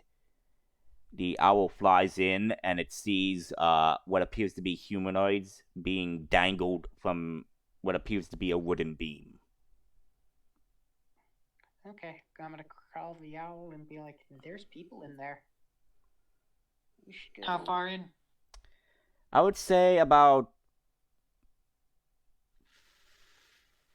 60 feet in, and then turn, and you go about 30 feet, and you will be in the adjacent chamber where apparently the Wendigo is storing its food supply. Should we try to be stealthy? Entirely up to you. We should always try to be stealthy. Sure, let's do a group stealth check. Yeah, I got disadvantage. I guess if I have to. I mean, the good part about a group stealth check is a person can fail. Like that?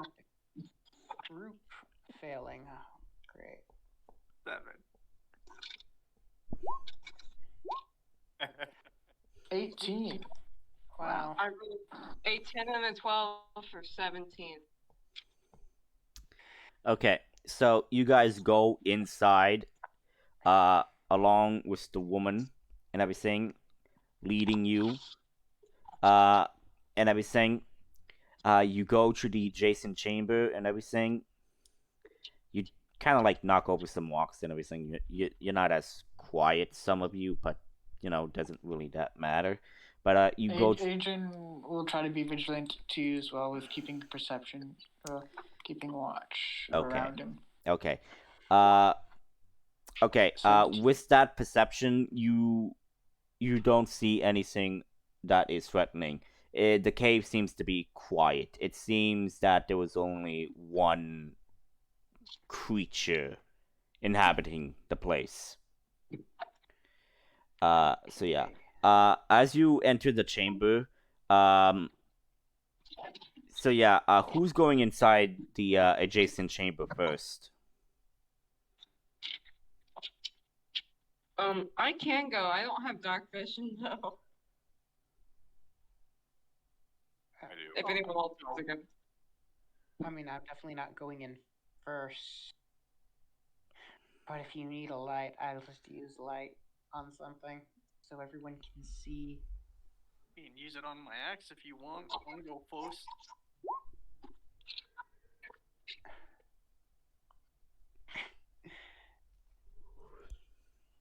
What the heck is that? That's what you get when you click the at-will button for light. Okay, so Yeah. where do you cast the light? I'll just pick up a rock from the ground. Okay. Is that how you do it? There. That's the button. Okay, so you do that. You pick up the light, and are you going in first with?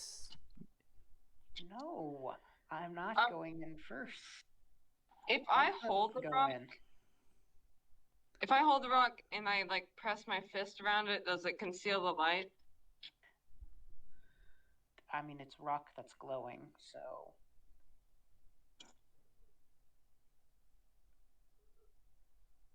I'm I don't guessing know. maybe you'd have like disadvantage on stealth or something. Well, I'd have disadvantage if I just go in total dark vision. The woman goes inside the chamber and everything.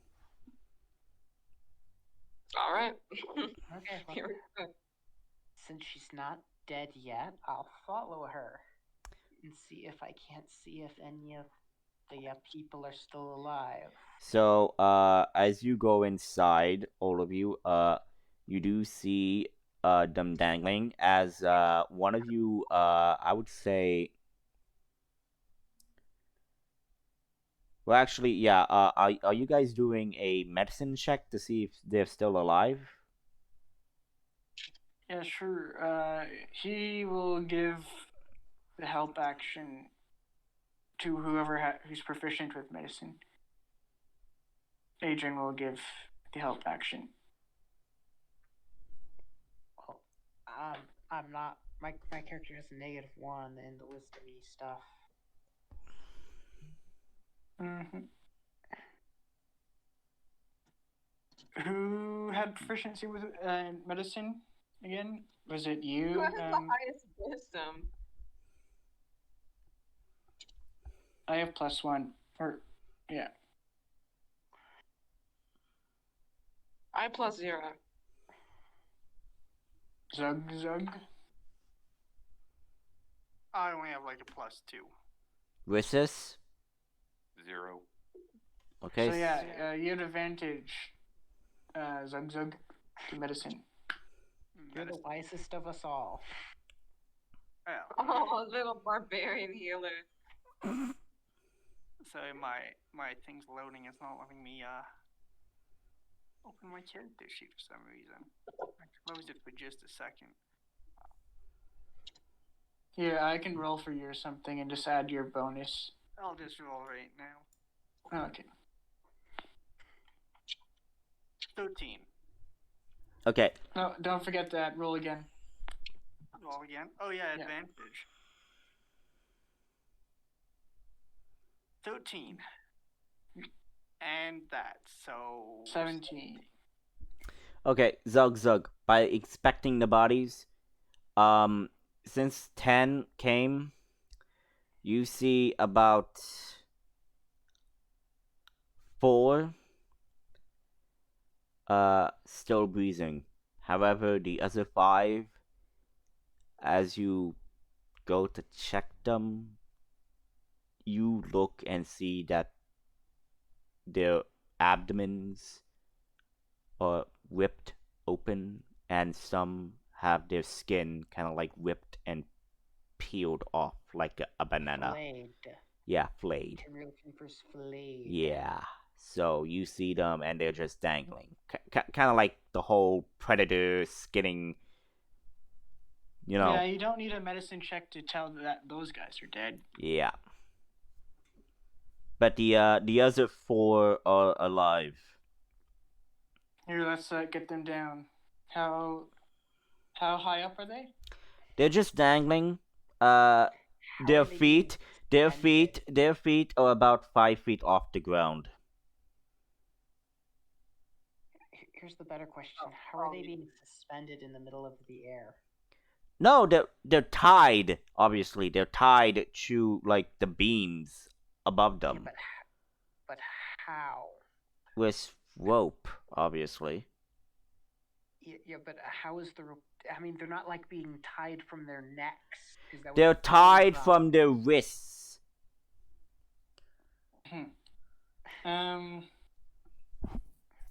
Hey, Zug, can you hold like one of them, and then I'll shoot an eldritch blast to destroy. I mean, I'm 7'6". I could probably just reach up and grab it and cut it. Yeah, that would be the most adequate thing you could do. Okay, I wasn't sure if they were like dangling, if it was 5 feet from their feet to the ground, or if it was the beam. No, the beam is I would say probably about I would say it's kind of high, not high, but their feet are basically dangling about 5 feet off the ground. Mm-hmm. So how high up is the beam then? I would say probably maybe 10 or something. 10 feet. Yeah. Okay. So yeah, Zug could do this. So let's just say you guys managed to cut them down and everything, and you carry them outside of the cave and everything, and let's leave it like that until the next session. Okay. Yeah. So that's the session. I hope you enjoyed it. So I will Yeah. see you next session.